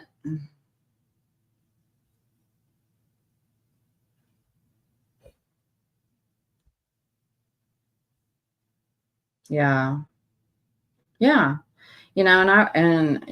Say what people think about, or what they want to think about CrimeCon, but CrimeCon can be what you make it. And I know that because I've been, and it is very victim focused.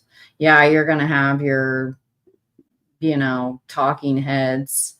They take up a little section, and you can choose to go to those, parts of CrimeCon, or you can choose to go to a lot of things that are actually like more important than talking heads, and more substantial than that. And like at CrimeCon, I think, does a really good job. And the there he is. What's up, my friend? Oh, look, I got this old thing on him. My stomach is filled with so much tacos right now. Oh, yeah. But I'm here. I made a meal this week, which I'm not known for my cooking. I made there, we'll kind of hide that background I have. I don't know how to get rid of it. I made taco lasagna this week. Taco lasagna, huh? Yeah. It was That's so interesting. good. Yeah, it was so good. So it's like chorizo and hamburger, and then like seasoning, and then like just layer it with all the different things, and with tortilla shells. Oh, chorizo and beef with that. That's a great combination. Yeah, it was pretty good. But yeah, I was very proud of my concoction I made. But yeah, I'm not known for it. Nice. You're not getting any kind of echo or anything, are you? Because I'm actually doing this through my phone. I'm not. Are you? No. I just wanted to make sure. Yeah, no, you sound pretty good. Awesome. Yeah, they're not typical. But I've been trying, like I've been trying some new things to like be more cookie. Well, yeah, you're like me. Where like I can cook some really simple things, but when it comes to the complicated things, I just don't have the patience for it. Yeah. And they're, just, if I could eat the same meal, and I have, like, I could eat the same meal for like all week. So if I make like a huge casserole, or like a huge something in a crock pot, I have no problem like eating it every day, even for lunch and dinner. But no one else really does. Yeah, I still take, like, there are certain things where it's like I can eat it for a couple days, but if it doesn't last. Uh-oh. kind of the same way. I'm a creature of habit. It's like if I like it, then I'll move. Yeah, me too. Yeah. So what you thinking tonight?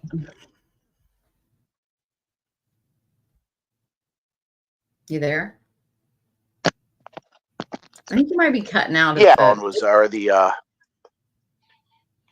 Yeah, the speaker I'm working with was acting up, but can you hear me okay now? Yeah. Okay. I think it was just how I had it plugged into my phone. Like I said, this is an experiment. So instead of using my laptop, I'm using my phone. And I have this headset that I can plug in a jack on my phone.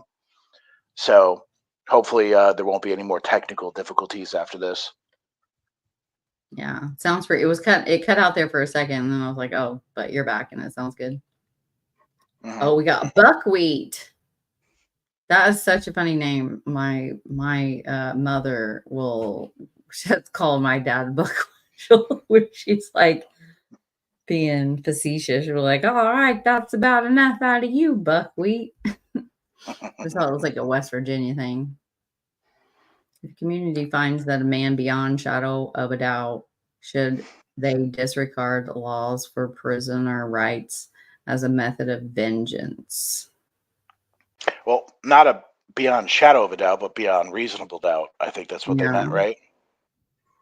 Yeah, I would correct that as there's no beyond a shadow of doubt in any court of law. Right. But should they disregard laws for prisoner rights as a method of vengeance? I'm finding how that's still how that's applied to Richard Allen. I've still yet to see that. I mean, that sounds like something that, I think what they're saying is like if the jury finds him not guilty. Oh, okay.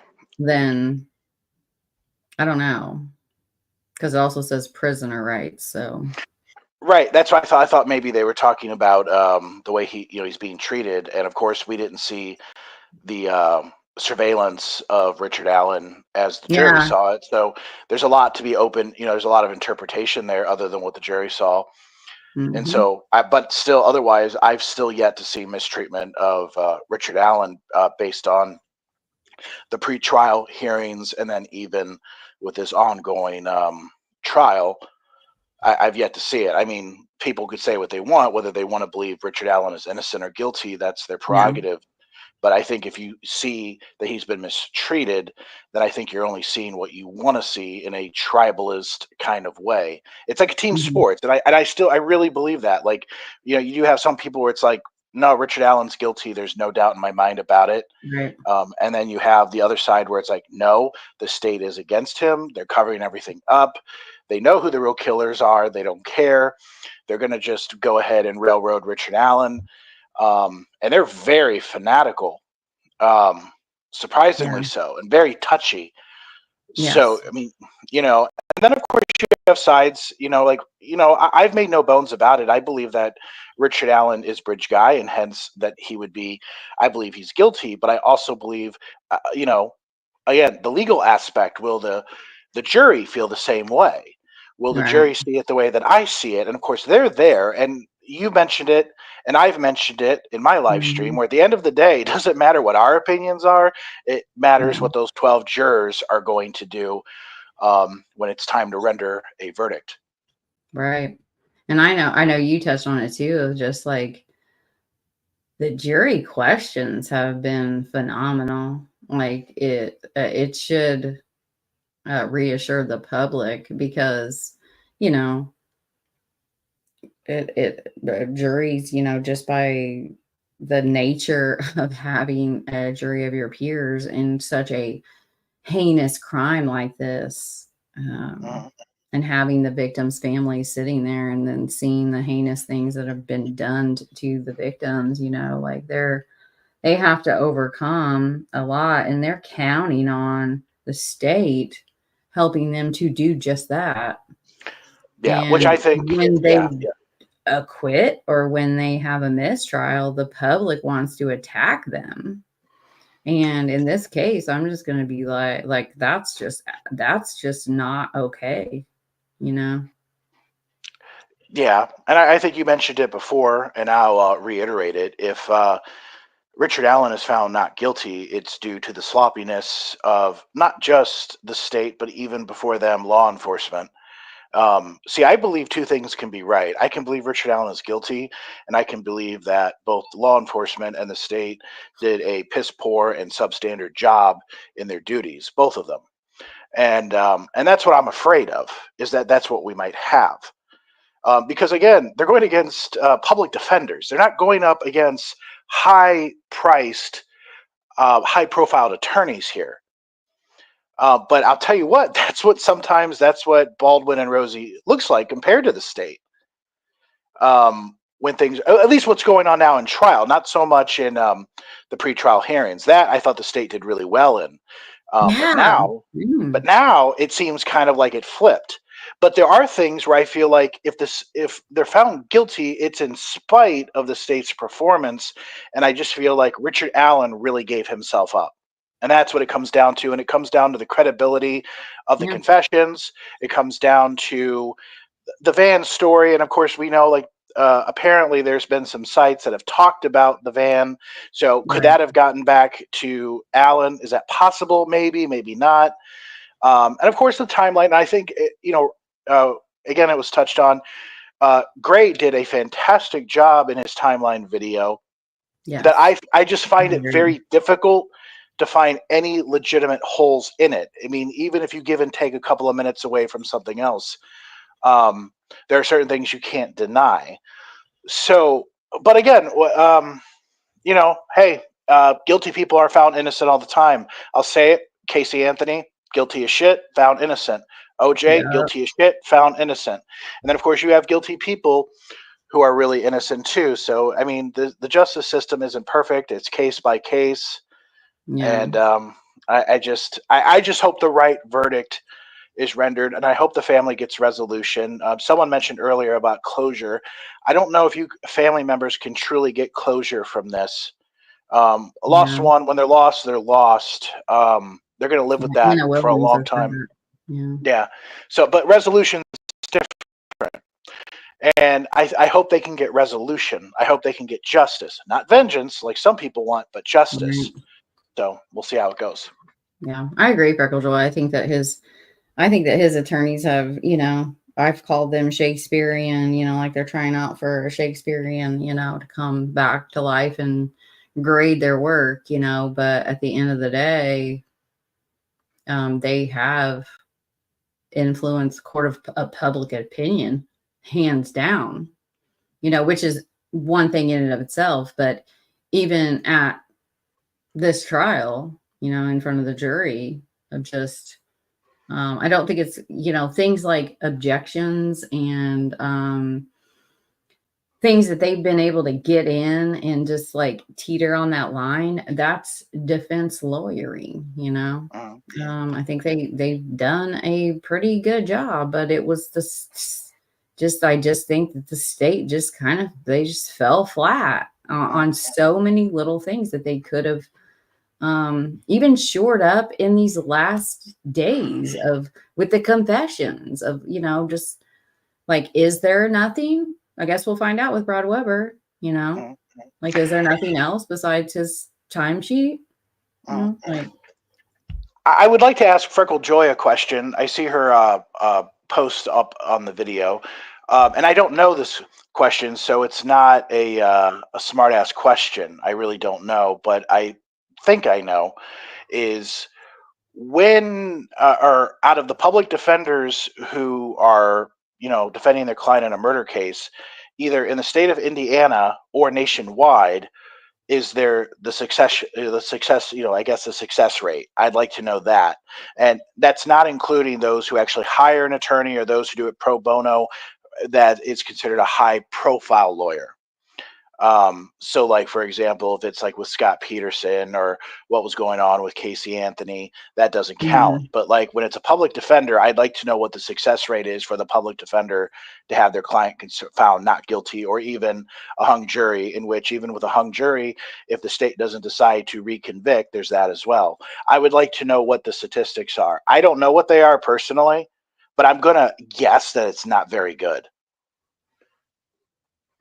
Yeah. So I'm going to stand by my Most statement with defense, Rosie and most Baldwin. defense attorneys don't, just by the uphill battle that they're already climbing. Shit, we can even simplify it. What's the success rate with Baldwin and Rosie in murder cases? I'd like to know that too, either separately or together. Now, together, I don't think they have any. So that's the first. So that then separately, I'd still like to know. Yeah, I mean, it's. I don't know if you'd have to probably do a lot of research. Yeah. Yeah, I mean, I'm sure it's definitely public information you can find, but I mean, you could just check my case as far as like putting in their names in there, and then you have a search for like, what type of like what's your data points you're looking for, like what type of cases have they? Just murder cases. Yeah, murder cases. So like if they're dealing with, other kind of cases that deal with other kind of felonies, that I'm not as interested in, where it's like, well, what about the murder cases? What's their success rate with the murder cases? They may not have many. They might actually have quite more few than we realize. I just want to know. So like I said, so it's not a smart ass question or a gotcha question. Yeah, I just want to know. I just want to know what it is. Yeah, now I want to know. I just have a feeling it's just, whether them directly or just generally, I just don't think it's very good. Yeah. Yeah, I think it,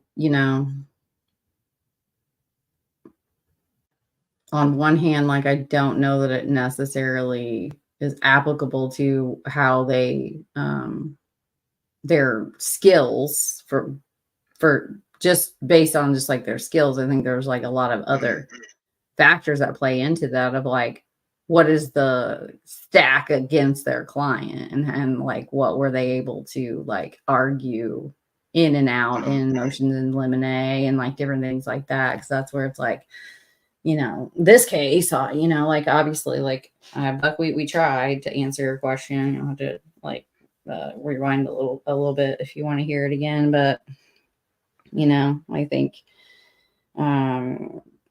they've done, if you look up like just like defense lawyer strategies 101, they've hit like every single one of them for this case. So, like, trying this, trying that, doing, attacking this, attacking that, attacking this, even on the constitutional violations and the treatment in, I did read one, I can't remember, I think it was Rosie, of where, he was, oh my gosh, yes, he was on a documentary I just watched.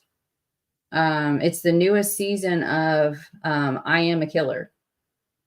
Rosie's actually featured in that because he represented one of the I Am a Killer interviewees. It was interesting because it was one of those criminally liable on insanity or whatnot. But yeah, Rosie was on. I'm like, wait, what? I think I took a picture of my screen and I sent it to my friend. I'm just like, is this really happening? Because it just came out in 2024. So Freckle just said Baldwin won his last trial in front of Gall. Okay, was that a murder trial? Was that a different kind of trial? I am curious about that.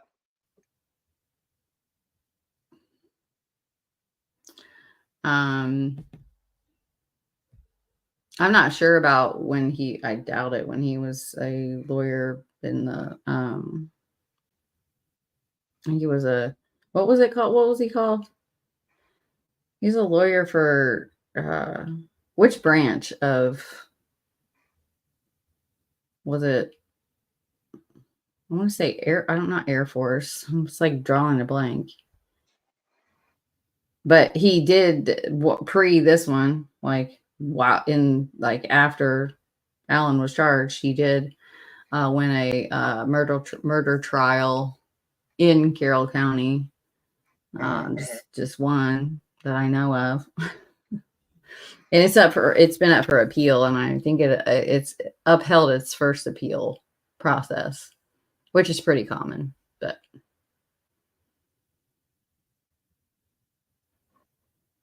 I hear you.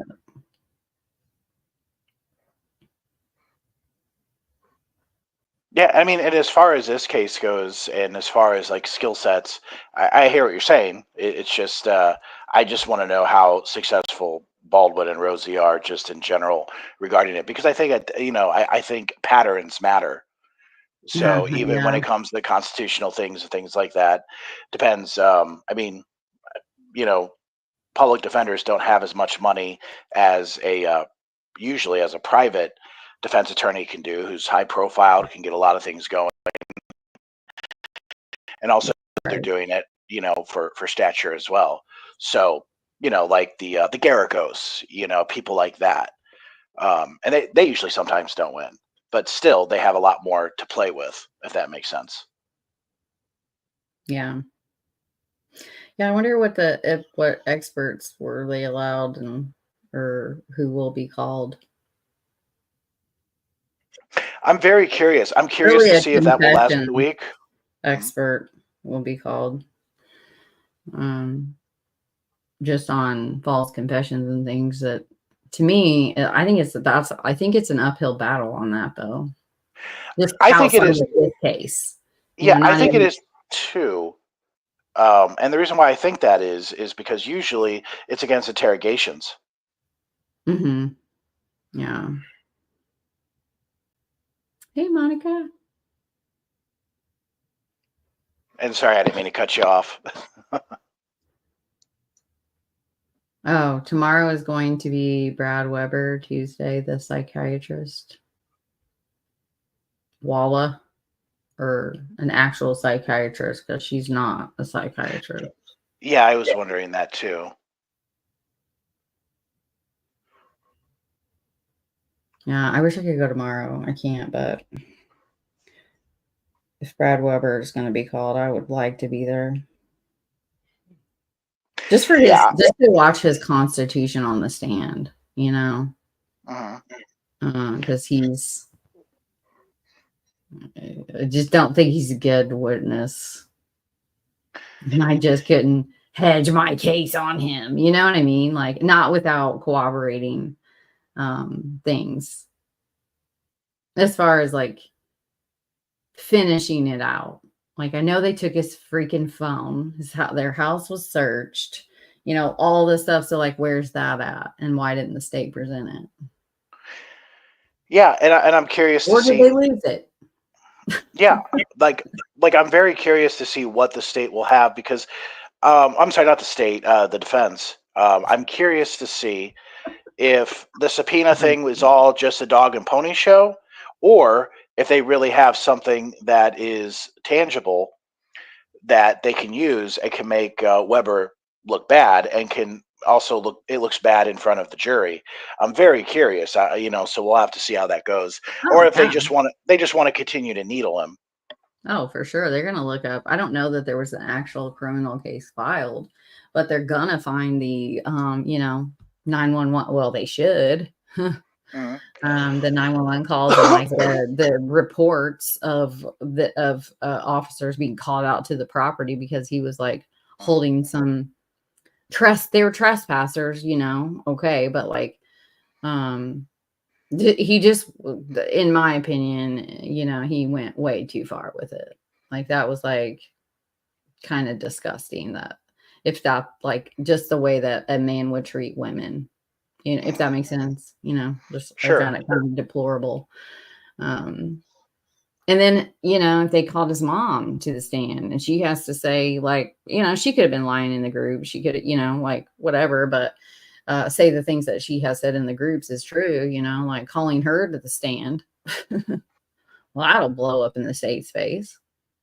Yeah. But And maybe the stand, yeah, maybe, like, again, I don't know what the witness list is for the defense, but they might have Weber's mom on there, or I don't know, would she try to invoke her Fifth Amendment if that would be the case?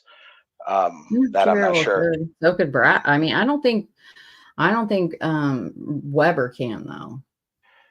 I'm pretty sure. See, I would assume I don't know.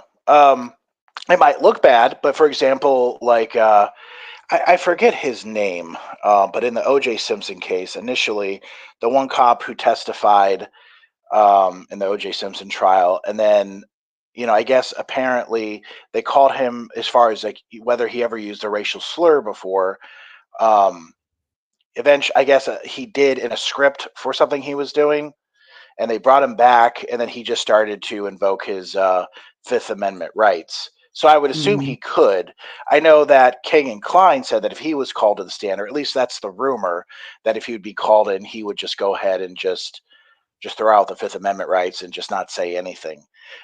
It doesn't look good, like it looks suspicious, but Yeah. But they would still be able to admit the exhibit, yeah, that would apply to his actual, it's like testimony too. But I don't know, country boy. We were talking, Bern and I have been talking back and forth about that, and I'm not sure I could see that going, and you don't know either, just FYI, if those won the jury over or not. There were some things that I did find, and I think I mentioned it in the chat, that even the psychiatrist, is it Dwenger, Dr. Dwenger, Diana Dwenger? Oh, yeah. When a juror asked her a question about whether or not an inmate could still give an honest account or give pockets of the truth, even whether they're feigning a psychosis or a mental illness or not, she said that it could go either way. She's seen it go both ways. Right. I thought, and she's an actual qualified psychiatrist who right. really, yeah. Yeah. And I was like, oh, I'm like, that's an interesting statement. I mean, I don't know about the psychologist that's on or the psychiatrist or whichever is on the jury. I don't know how they'll think about it, but the other layman, How do people know that? I hope they don't actually know that, and they're just assuming, because that would be like privileged information to know about a jury person. I thought like reporters were mentioning it, but again, I could be wrong. I could be. I hope not. I know what you're talking about, but I just assumed that it was like they're assuming that she has whomever it is has a background in that, just based on the jury questions. But I hope that's all it is, because if they actually know, right? Well, I mean, that's what I'm guessing, because they, like, when they were picking out the jurors, I know like they were talking about how one was a psychic. It can really, actually, they can't do it because they're a psychic, and they could really be an asset to the state. And I guess people were laughing at that when that was going on. But yeah, but I mean, but just like I said, what Dwenger said though regarding whether or not this person's suffering a mental illness or not, whether they could still give truths to their statement. She didn't go into this like, oh no, it's they're going to make stuff up, they don't know what they're talking about. She said that she saw it going both ways.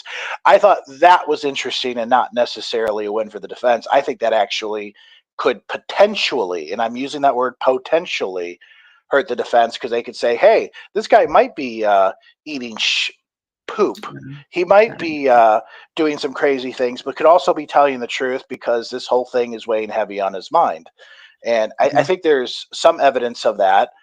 If we want to believe what Holman said about, or at least the context of it, of, like, it's all over.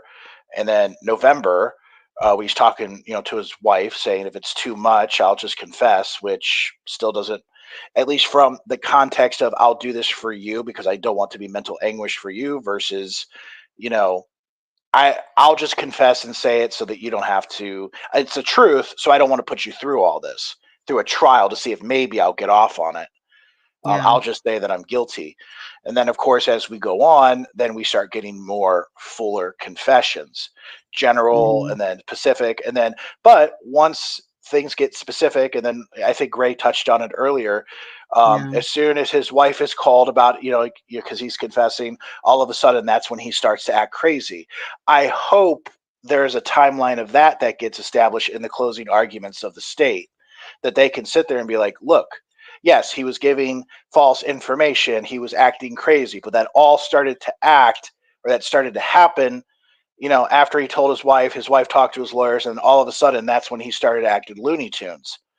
So I hope that the state will give a very compelling timeline of that, along with everything else. But again, I don't know with the state, because I don't think they do necessarily an adequate job at what they're doing now. So who's to say? Yeah.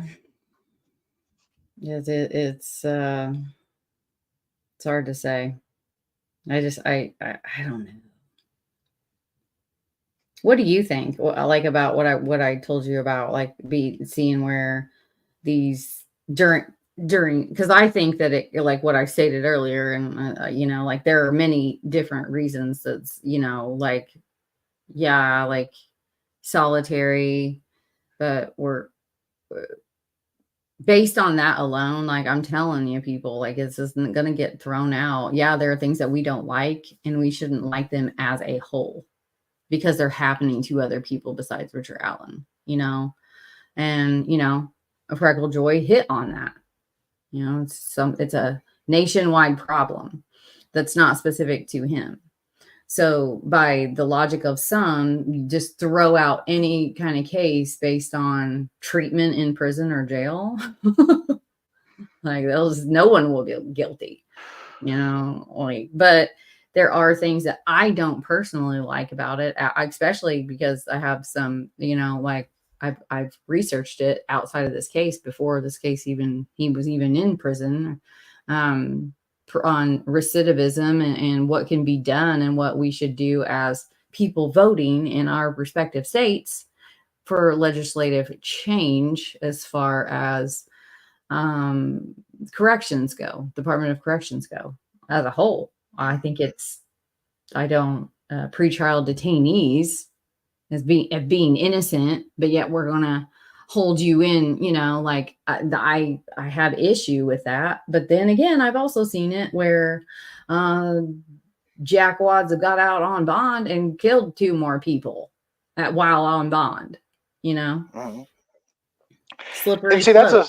yeah, it's funny. I was just about to say slippery slope too, because even if, say, you you charge someone with murder, especially of 2 kids, the public's going to know who you are, and then you're also going to have someone who's going to try to be brave, and it's going to try to basically take care of the person before the state does.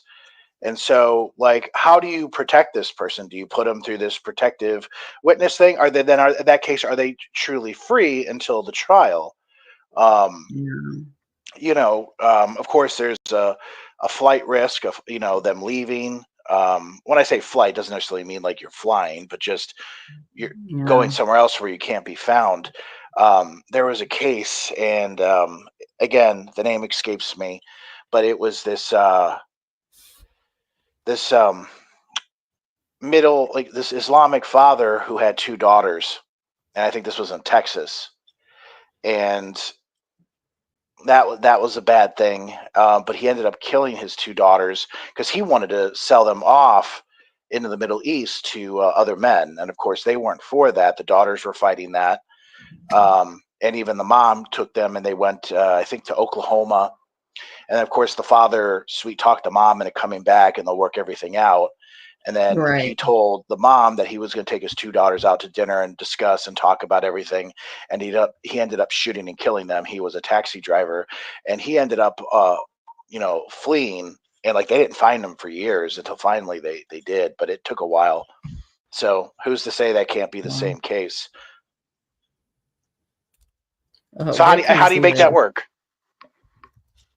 Yeah. Like you have to detain them, right? Yeah. Yeah. It's just, that's why I said it's just like, I don't know the answer to it. I know that as a human being, I don't like it.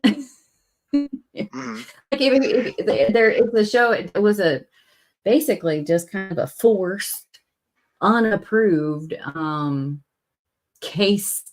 active case study done, and Netflix filmed it and put it out as a documentary. It's called Locked In. Mm-hmm. He's out of Oklahoma, where the sheriff just like went rogue and like did this experiment with a unit. This was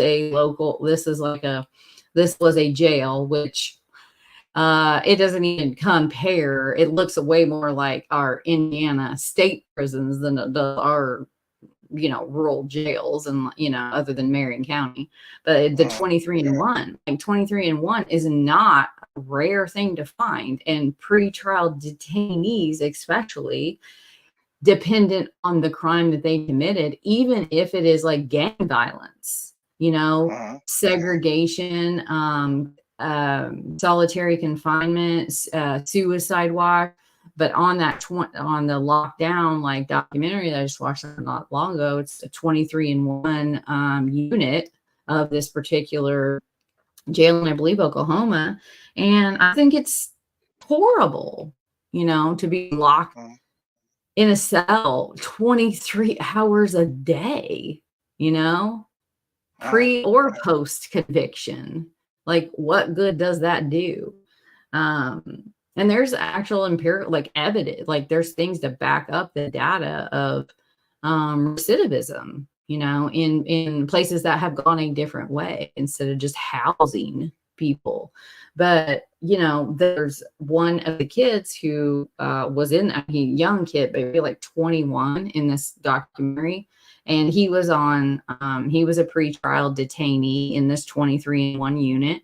And in the middle, in, you know, episode, you know, 4, I don't remember which one, but he is moved to suicide, you know, a suicide watch cell because of things that he had said, you know. And so in this documentary, it goes into and shows what that means.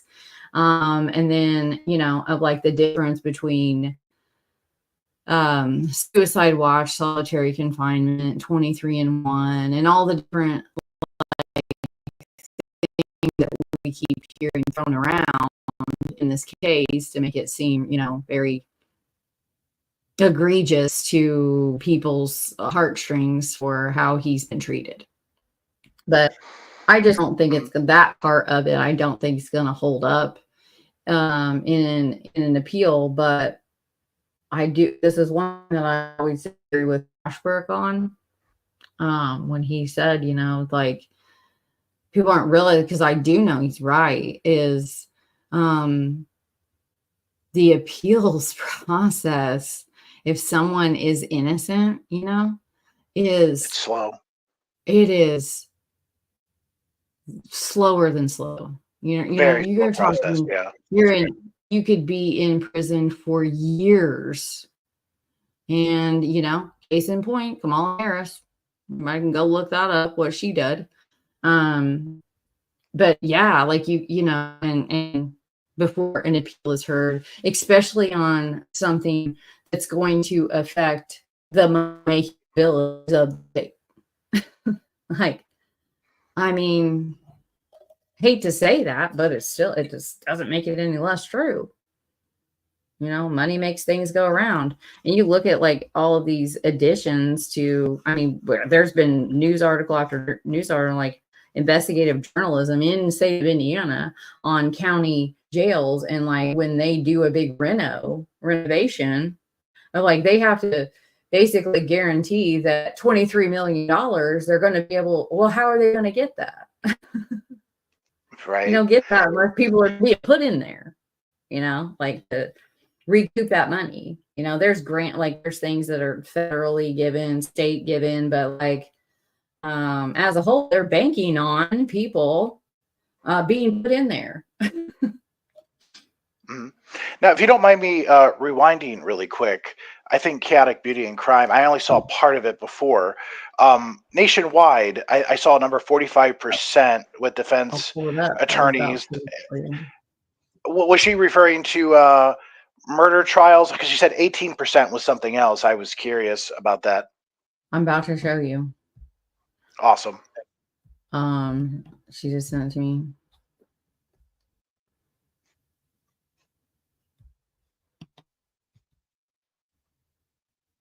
Check this out. This is nuts. Can you see my screen? Yes. Yeah. So this is percentage of cases in which the defense gained a favorable outcome from 2008, 2009 through 2022 to 2023. Check that out. Is that overall cases or murder cases? Public defender and non-public defender. I don't know. I like, it doesn't say like, is this like what type of case? So it's just cases. Okay. Well, I'll tell you what, that's still pretty impressive. Generally, That's still pretty impressive. Look at that. Like, It's actually very, I didn't expect that. That's very impressive. I'd still like to isolate it to murder trials, but yeah. I think just generally, I think that's still interesting. Almost makes you want to go with a public defender because you got like almost a near 50% chance. Even though it's not exactly 50, it's still pretty good. Yeah, that's pretty crazy. Huh. I know, right? And thank you, Chaotic Beauty and Crime, for putting that together. Or, I mean, well, getting it and sending it to Cold Truth.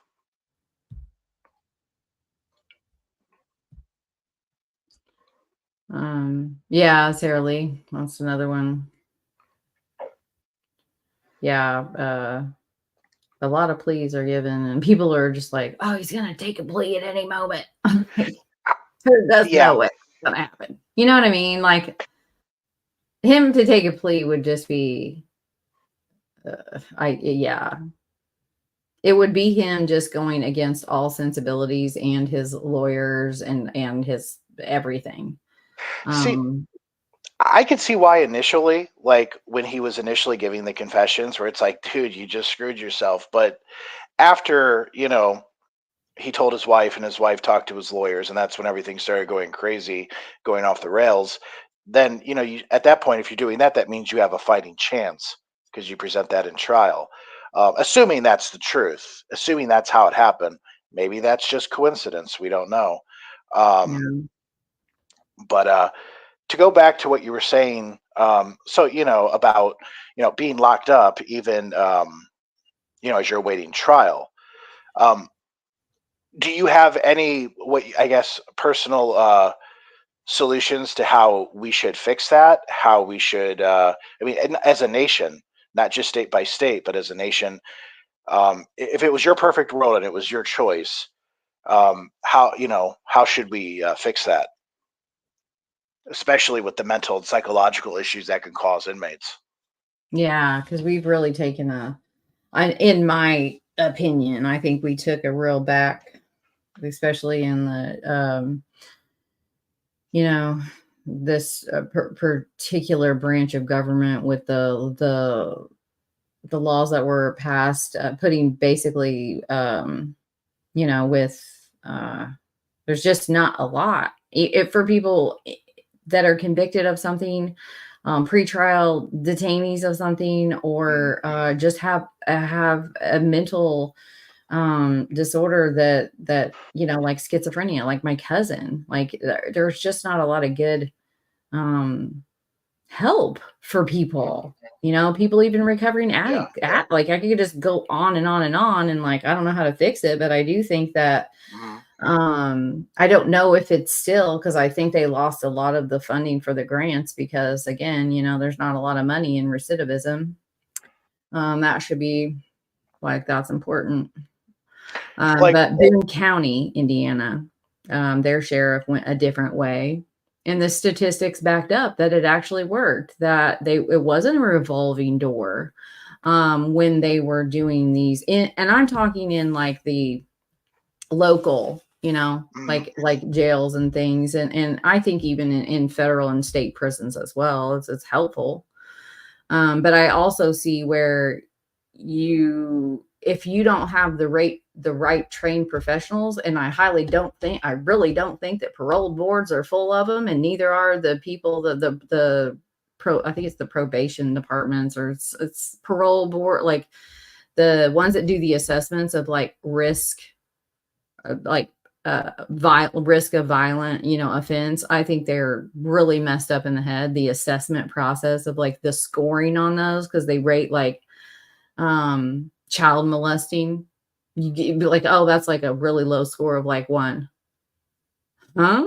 like you can like rape a child and you're at a less risk of being violent towards the public if they let you out. Like, that blows my mind that is a part of that assessment, but it is. So that could be fixed, that could be changed. But as far as like programs and stuff, and then having the proper to be able to make sure that people aren't just using the programs afforded to prisoners, they could go to college. Like, it makes me sick that I signed up for Vine on several different offenders. And like Ashley Garth, I get notices on what she's accomplished in prison, literally on a monthly basis. Like, oh, she's going to be in an ad for Ivy Tech, like success story from Indiana prisons. Oh, she just got a degree in this. Oh, she's doing here, she's doing this now. Like, these are my Vine updates on her. But, like, so there are a lot of programs, especially at the state level.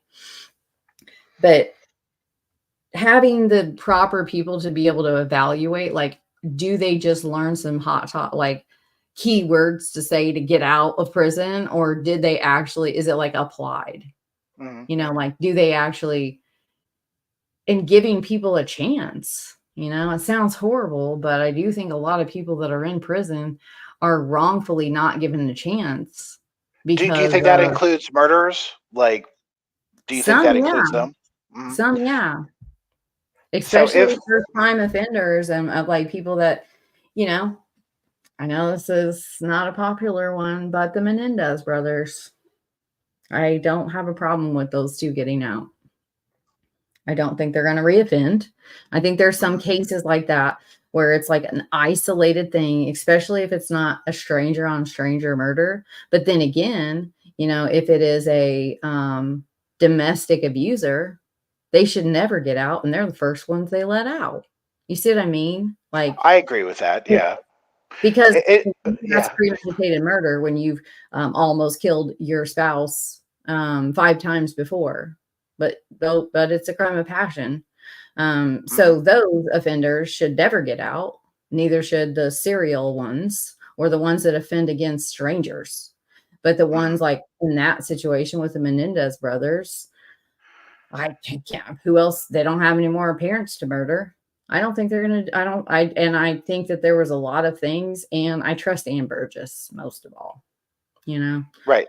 So, it comes with the intent of what the murder is. So in this case, the Menendez brothers with their family versus, let's say, someone who's a serial killer and killed random people for their pure enjoyment and satisfaction, like, for example, like Ted Bundy or John Wayne Gacy, something like that. You wouldn't believe someone like that should get out of jail or prison, right? Unless they were of a very ripe age of like 90. Yeah. I was just curious. Yeah. Yeah. I mean, no, not for serial, and not for, like, I don't think they should ever get out. But, because there's one that I just saw, he was trying to, it's called a compassionate release. And I was like, so glad because like, oh, well, you're, because there's that thing too of like, well, your victims didn't get a compassionate, like, you didn't kill them, Right. like, but I think especially, oh man, I wish Ivy was here because this is her wheelhouse. But, with these really young offenders, I mean, it is like neurobiologically, I mean, there is just so much more that we know now about, and like, especially with genetics of the human brain and development and the different, just as far as like a really, really young offender, I changed my mind a lot just from all of over the last decade.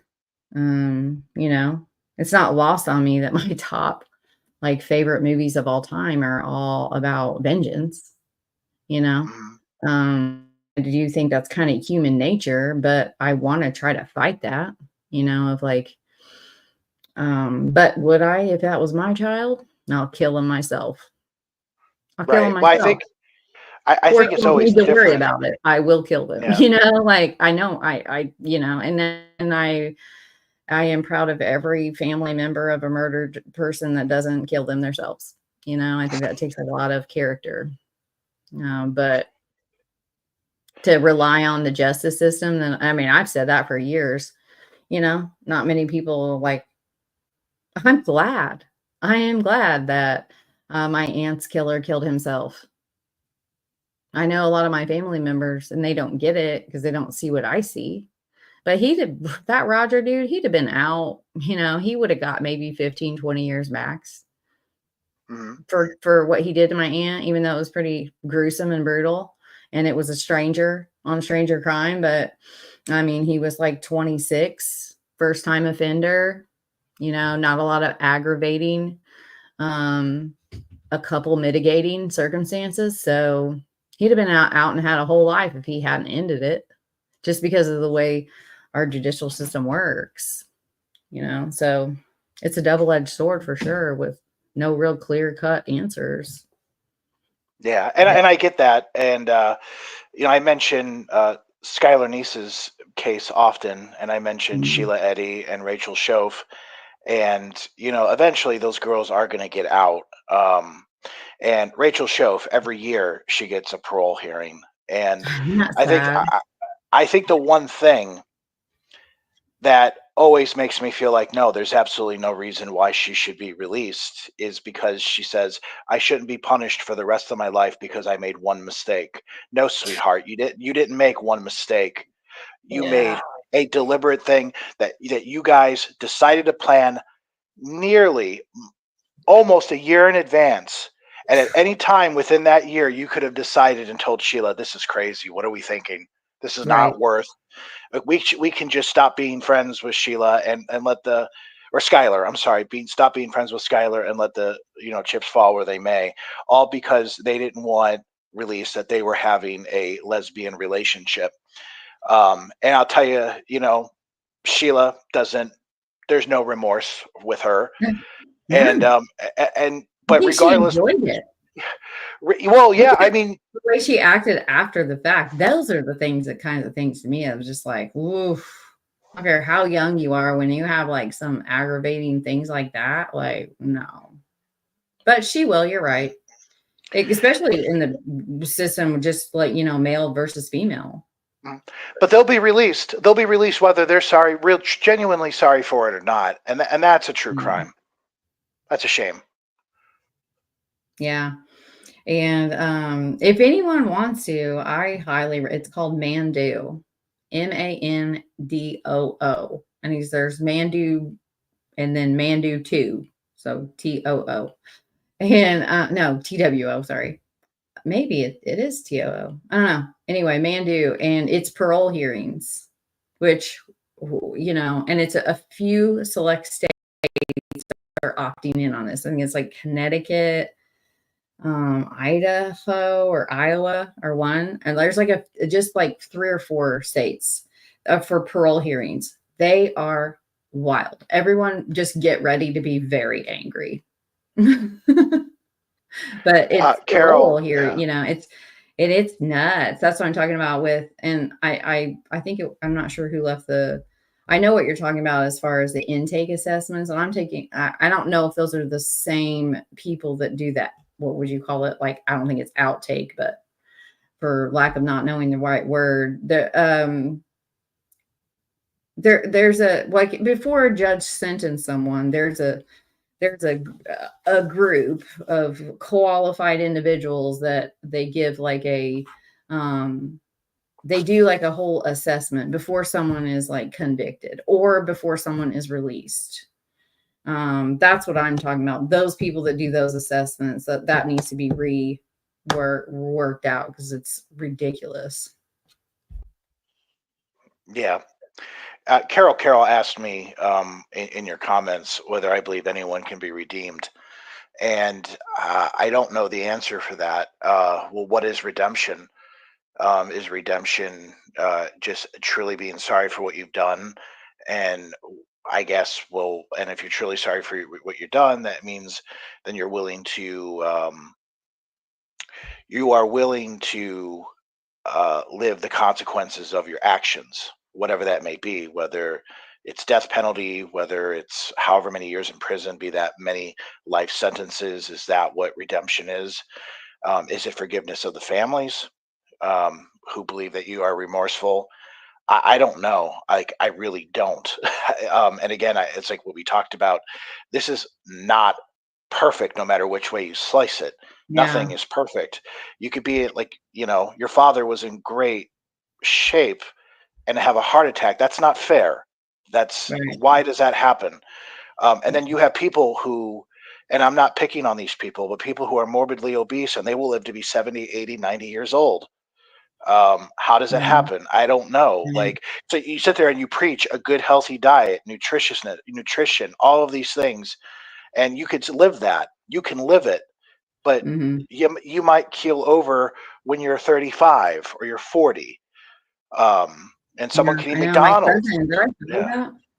My cousin died while we were going through all this with my dad. I like still haven't even really like even processed that. Like he died of a massive heart attack. He's a few years younger than me. We didn't even get to go to his funeral, you know, Mm, because we were living in South Carolina. But yeah, it was like crazy, sorry. you know, massive heart attack at like 30. I think was 30. I think he might be a little bit younger than my sister. So I would say like 38 or 39. Driving on his way, he picked his son up for school, who he was his only parent, Oh man. from school, and had a massive car attack while driving home. And his son, you know, was able to get the car like stopped without causing mass chaos on the road. But yeah, it was just, but there was nothing they could do. Like he died almost instantly. Just crazy to think about, but especially, you know, my dad. But Right. And sometimes these things, they are hereditary. Sometimes it's genetics and sometimes it's not. yeah. Sometimes these things just happen under an anomaly. Now, I know under my mom's side, like, my God, there's so much cancer. My grandmother from my mom's side died of cancer. My Mhm. I have two aunts who are fighting cancer right now. I have an uncle who just took his last chemotherapy and stuff like that. That side of the family is very cancer laden, and I'm always telling my mom, and she does. I'm like, get tested as much as you can, as much as they will allow you to, so that you know what's going on. Because again, my grandmother, she was in her 80s when she got hers, got her cancer. So it can come really late and, or it can come really early. But, that's a fear that I have with my own mom. And now on my dad's side, Mhm. don't really get that stuff. We don't really get, heart attacks at a young age and things like that. But, we're kind of, I don't mean to go off track. I'm just thinking out loud. Like, it's just Yeah. sometimes you can try to do and be perfect, and you can be you can eat right, you could do all these things, and then life will still kick you in the ass. And when it comes as far as how do we handle what redemption is, or what's the perfect way to have our Mhm. justice system, I don't know if I have a perfect answer for that. Yeah. But because it seems like in anything we put our hands in, it doesn't matter what it is, we're going to find problems, and we're going to find flaws, and we're going to find politics behind it. Yeah. Yeah, and like Sarah Lee just had said earlier about like all caps yelling at us. I'm not sure. I don't think she was meaning to try to yell about it's like a legal system and not a justice system. And like I think that's what we've literally been talking about. So I don't think either one of us are like not willing to see the literally been talking about the flaws, you know. So Mhm. and it's but it's one of those things that just takes a lot more people than you know, me in my office room, you know. Right. Well, we're just two people It's being talking. able Yeah. to act as a whole and not just for like um, you know, I mean to make change happen Mhm. for the country that we live in, for the state, the county, you know, the township you live, you know, on all across the boards, being willing to go a step further than just words on what you think. And there's just not a lot of people willing to do that. I try to do my part with like if I get, I don't know, do you get sent? Because I get sent a lot of like people wanting me to like weigh in on their petitions for like release from prisons. Like I get a lot of like No. prisoners or prison advocates reaching out to me. And I always try to read them because especially, you know, and I'll read what they say and then I read what the appeals courts say, and, you know, and then make my decision based on that. But like, yeah, I mean, I do know it's so flawed, especially when it comes to like gang on gang violence being a higher score than a grown ass adult raping a child. Like, I'm sorry, but that does not compute to me why one is more of a risk to society, being the gang on gang violent Right. offender versus the child rapist. Because to me, that's insane. But it is that's just a sad, cold truth. And see, and here's the other thing we face, because, you know, a lot of, you know, whether they're judges or what have you, sheriffs, or, you know, any kind of like lawmakers, you know, when they say that they'll be tough on crime and they'll be tough on the child molesters or the rapists and stuff like that, and this is probably going to be an unfair assessment, but I'll make it anyways, that it turns out these are sickos too, who do almost the same type of things. And you're disgusted. It's like, you know, they say they're going to be tough on this, they're going to be tough on that, and they don't. And so that's also part of our hands too, who we're electing. You know, who are we electing to be our sheriffs? Who are we electing to be our judges? Who are we electing to be our lawmakers? All these different things. You know, it's in our hands as well, and we only know what we know. And, you know, I almost hate to say it, like, almost with exceptions, because there's always an exception to the rule, right? But most of these people, man, they just want power. They want a position of power, whether it's a senator, a governor, a president, a judge, a sheriff, what have you. Yeah, there's probably some good ones out there, and so you're going to have exceptions to it, but it just seems like most of them, they just want the power. So how do we change that? Like, I don't know. I don't know if you have the answer. I don't. It's the human condition. Like, there's just going to be flaws. Yeah, it's the human condition. We're going to have flaws with this, no matter how much we try. And good intentions, you know, pave the way to hell. So, you know. Yeah, I'm going to address Trinity 2000. I didn't block you, but give me one more reason, and I will. Saying some shit like you just said that I did delete. But you didn't ask a question, for one. You made a blanketed statement about our character, because we don't. We think that the victim's family, you can look that up in any state, they are considered victims under the law, like literally under victims' right laws. So you can go elsewhere with that bullshit. They're the victims that are alive and have to live the rest of their life with their loved one, their child, being gone. Would you like to find yourself in that place? I hardly think anyone would. And people out there that want to throw shade on these in families in particular, like, you're going to get my wrath every single fucking time. Every time. It's absolutely ridiculous. Is Trinity, like, are they being general about family victims, or particularly about the Delphi case with, you know, Libby and Abby's family? Yeah, he's saying that, or whomever says that they watched her show yesterday and that the families committed perjury. I'm banning him. Sorry, not sorry. No, don't be sorry. That's ridiculous. If this person thinks that, you know, whichever family, I'm assuming they're saying more on Libby's family side of committing perjury. What, because of Kelsey? You know, because of idiots making accusations against her and statements. Like, I don't get it. I don't know how the family committed perjury. I that's lost on me. Yeah. Like, I fully don't know. Yeah. No, this person says, a lot of people, you know, and I don't watch them. I know you don't watch them. I know we don't give them 2 flying forks.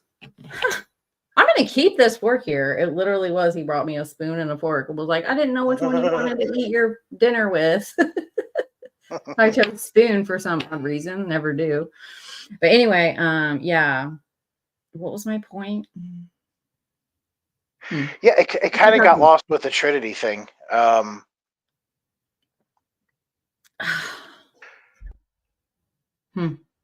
Oh, okay. Well, Lake just made they cleared it up for me.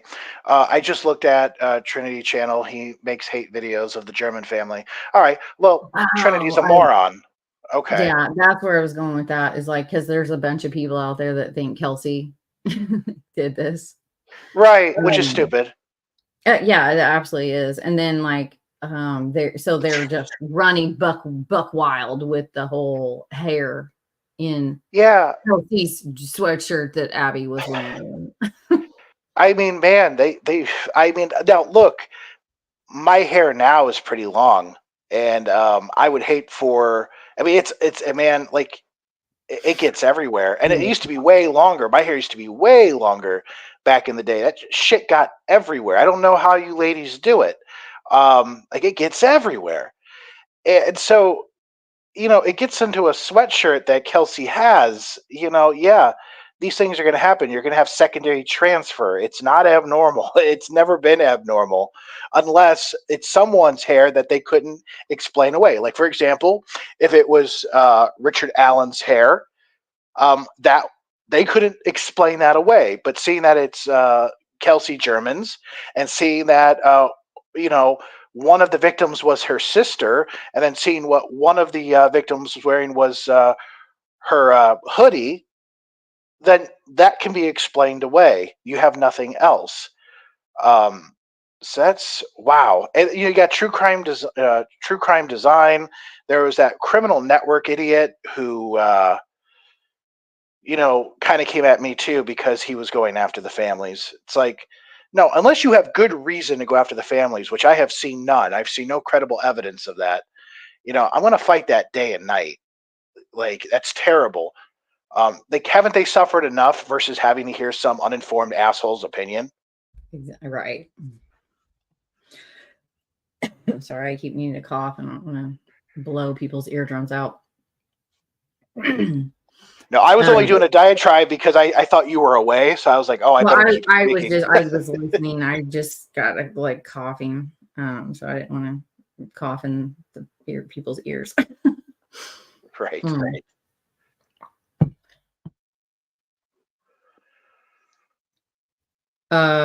Between comments there, I usually do a 10-second delay just because it keeps people from being able to like one word spam, and then by the time they get all their, does anybody know what I'm talking about?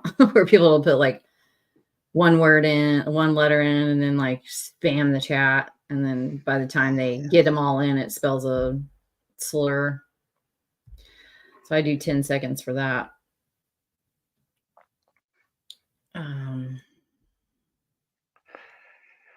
You did ask me if I get like any kind of like emails or letters of petitions, and I would guess no, just based on the West Memphis 3 case that I cover. Despite how I might look at something objectively, they might look at that and go, oh, no, like he's not going to help us. Let's just move on. Yeah. Well, I don't know what I've ever covered on Facebook or YouTube or podcast world where that would like, that's not a cause that I particularly, I care about it and I study it and I try to think of like more so like what could we do legislatively on a number of issues, but I don't know. It's bizarre. Maybe because I did do that one on what was his name? Samuel. Oh, it's horrible. Like he was that third strike bullshit that I think in most states it's been nullified on the books, but life without the possibility of parole or shoplifting. Oh, that's ridiculous. Like, isn't that ridiculous? That is absolutely moronic. Yeah, absolutely. I know. But it was like he had, and I don't even know how they got away with it within even the third strike law BS, because it was like one one arrest that was almost with, because there's a time frame on the third strike thing. I think it's like a decade, or I don't know. There's a 8 to 10 years or something like that. So it was almost outside of that. So one would have been in like 1993, like not like early 90s, and the next one was like in 2006. So like that's in and of itself is outside of the scope of the 3 strikes. But they were charging him with the third strike was actually a case where it was a shoplifting prior to this last shoplifting of a coat from like a grocery store. He stole a coat and he got caught, and like he got life without the possibility of parole. Like, I'm not kidding. This is a real thing. Like, it upsets me so much. I can understand why. I mean, don't get me wrong. Yeah, punishments are punishments, but life in prison without parole, like over that, like no, there are just some things you don't do life without the possibility of parole on, and shoplifting is one of them. And I'm not Yeah, glorifying shoplifting, people. I'm just saying that's excessive. That is I way too know. excessive. And I thought, okay, well, there's more to this, right? Like, I'm Mhm. thinking, yeah, okay, right. Like, I'm sure, like he's probably done things whilst in prison, like maybe he killed someone in prison, or he's been acting out, or his prior offenses or whatever. And like, come to find out, like, no, none of that applies. His first charge was a possession of cocaine, pretty common in the 90s. Yeah. And it was just like not even enough to sustain any kind of like intent to distribute or anything like that. Just a personal possession of cocaine while shoplifting.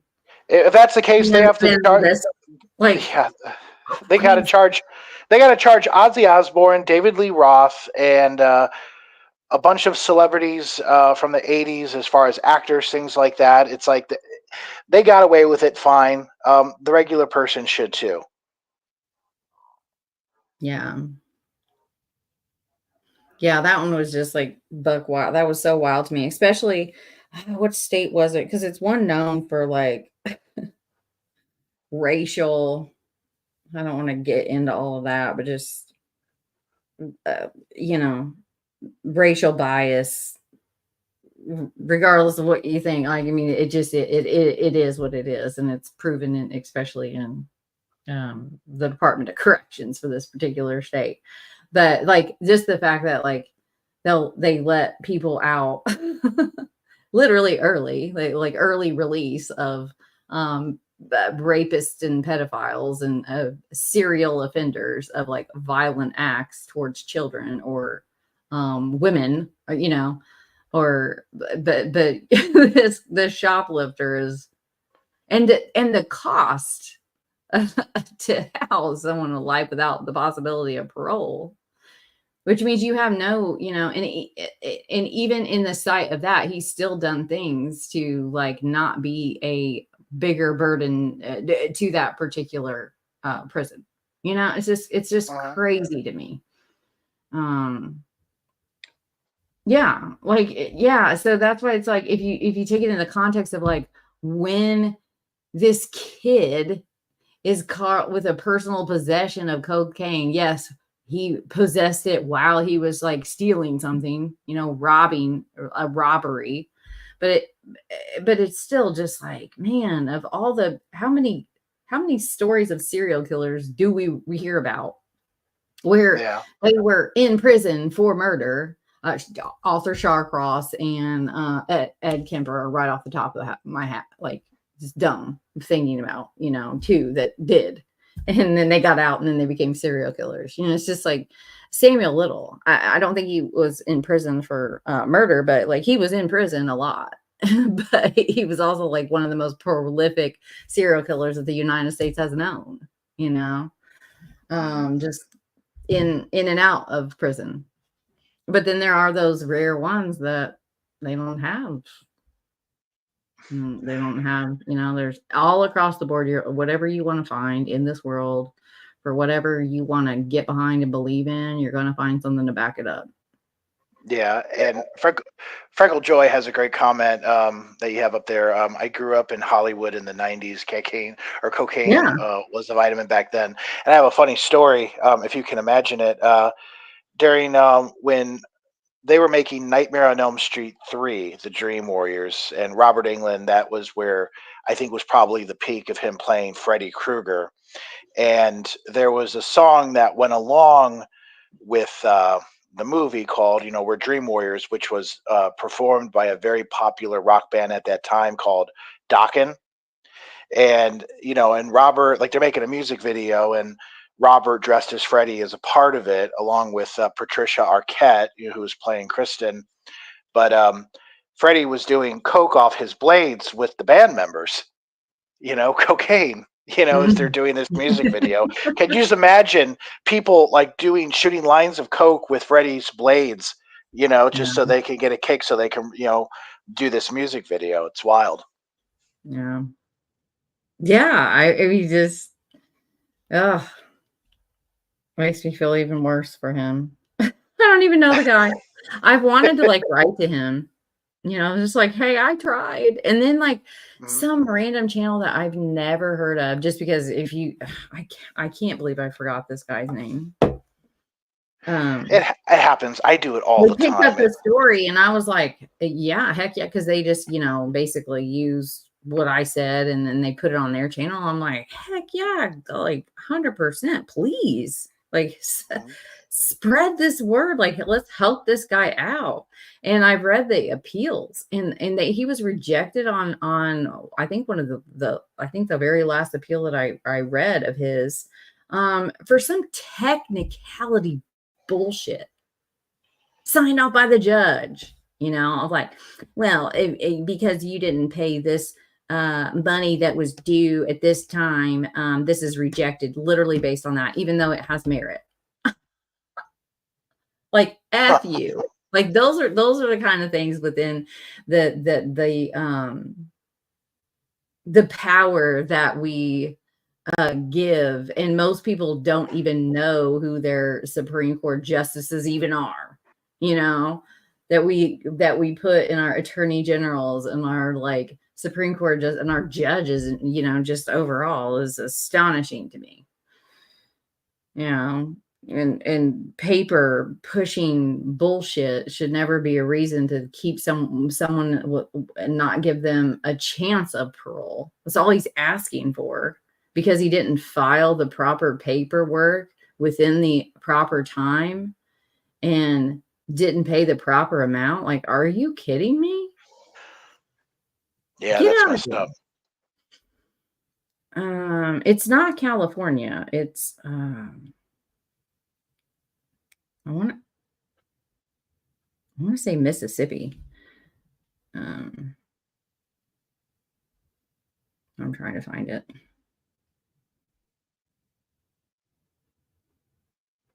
But I would totally love covering more cases, more. Is Ryan Ferguson? Somebody asked that, mentioned that earlier. I'm trying to remember. I just watched one that I don't know if it was necessarily Innocence Project, but oh my gosh, that poor high school, all-star, football all-star. He had I mean, just totally wrongfully accused and convicted. I mean, it was just absolute bullshit. I did just watch that one.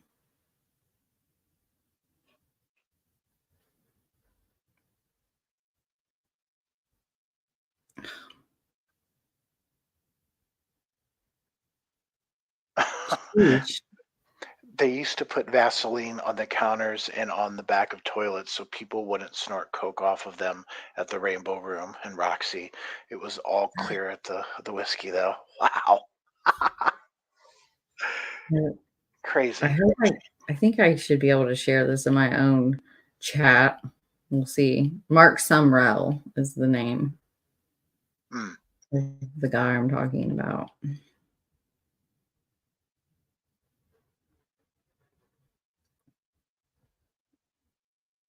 Oh, it turned up blue for me. Did it go blue? It showed up. I mean, yeah, it shows up, but I'm looking at the TV, because I'm not able to see it through the phone. But yeah, his name's Mark Sumrell. It's pretty wild. Yeah, it's Mississippi, Washington County, Mississippi. Life without the possibility of parole in 2004. Keep in mind, it's 2024. Yeah, that's... Like, let the guy out. That's just absolutely ridiculous. Yeah, I think It should be a for crime. Like, it should be like criminal. shoplifting, drug use, whatever. Yeah, I think it's time to let him go. Again, the punishment should fit the crime, right? And I don't think whatever stupid laws that they had there, I don't think shoplifting and drug use. I don't think the punishment fits, in my opinion. Yeah, I'm looking up the Ryan Ferguson because that sounds so familiar. I feel like I literally just watched it.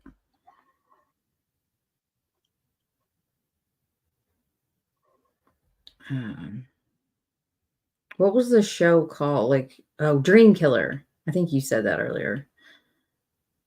I thought it was I thought there was a newer one though. That just got released. No? On Ryan Ferguson? Chiquita? Do you know?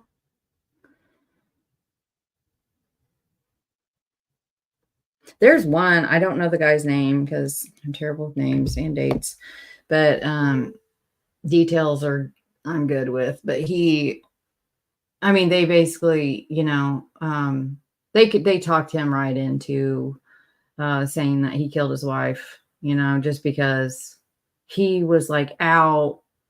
I don't think it was even like he was out doing something, super sus. He just wasn't home, and he should have been. Like, he felt like he should have been, and he would have been able to like save her. So he falsely confessed to her murder and went to prison, and like he was just like against all, like even against people that were saying like, dude, like we know you didn't do it, like lawyers, everybody, but he felt like he was guilty,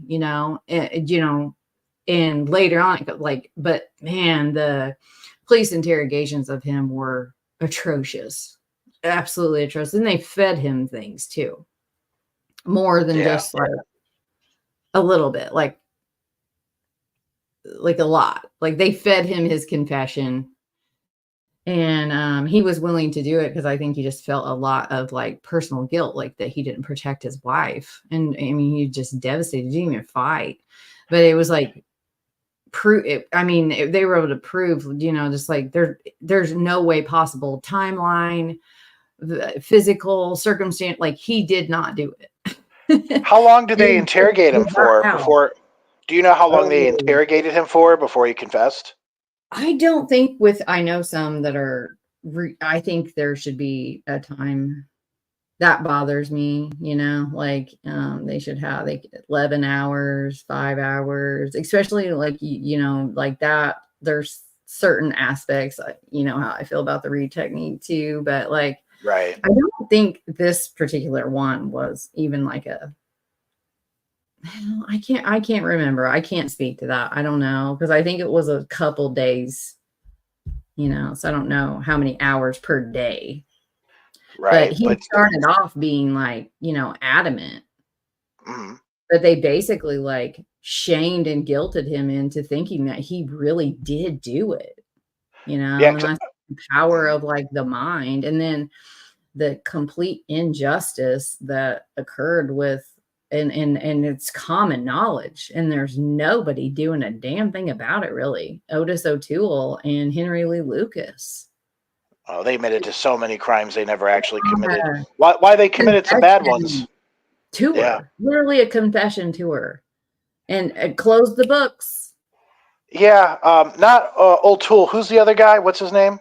Henry Lee Lucas. Oh my God, he would commit to a murder if he got like a milkshake. Yeah, he literally did.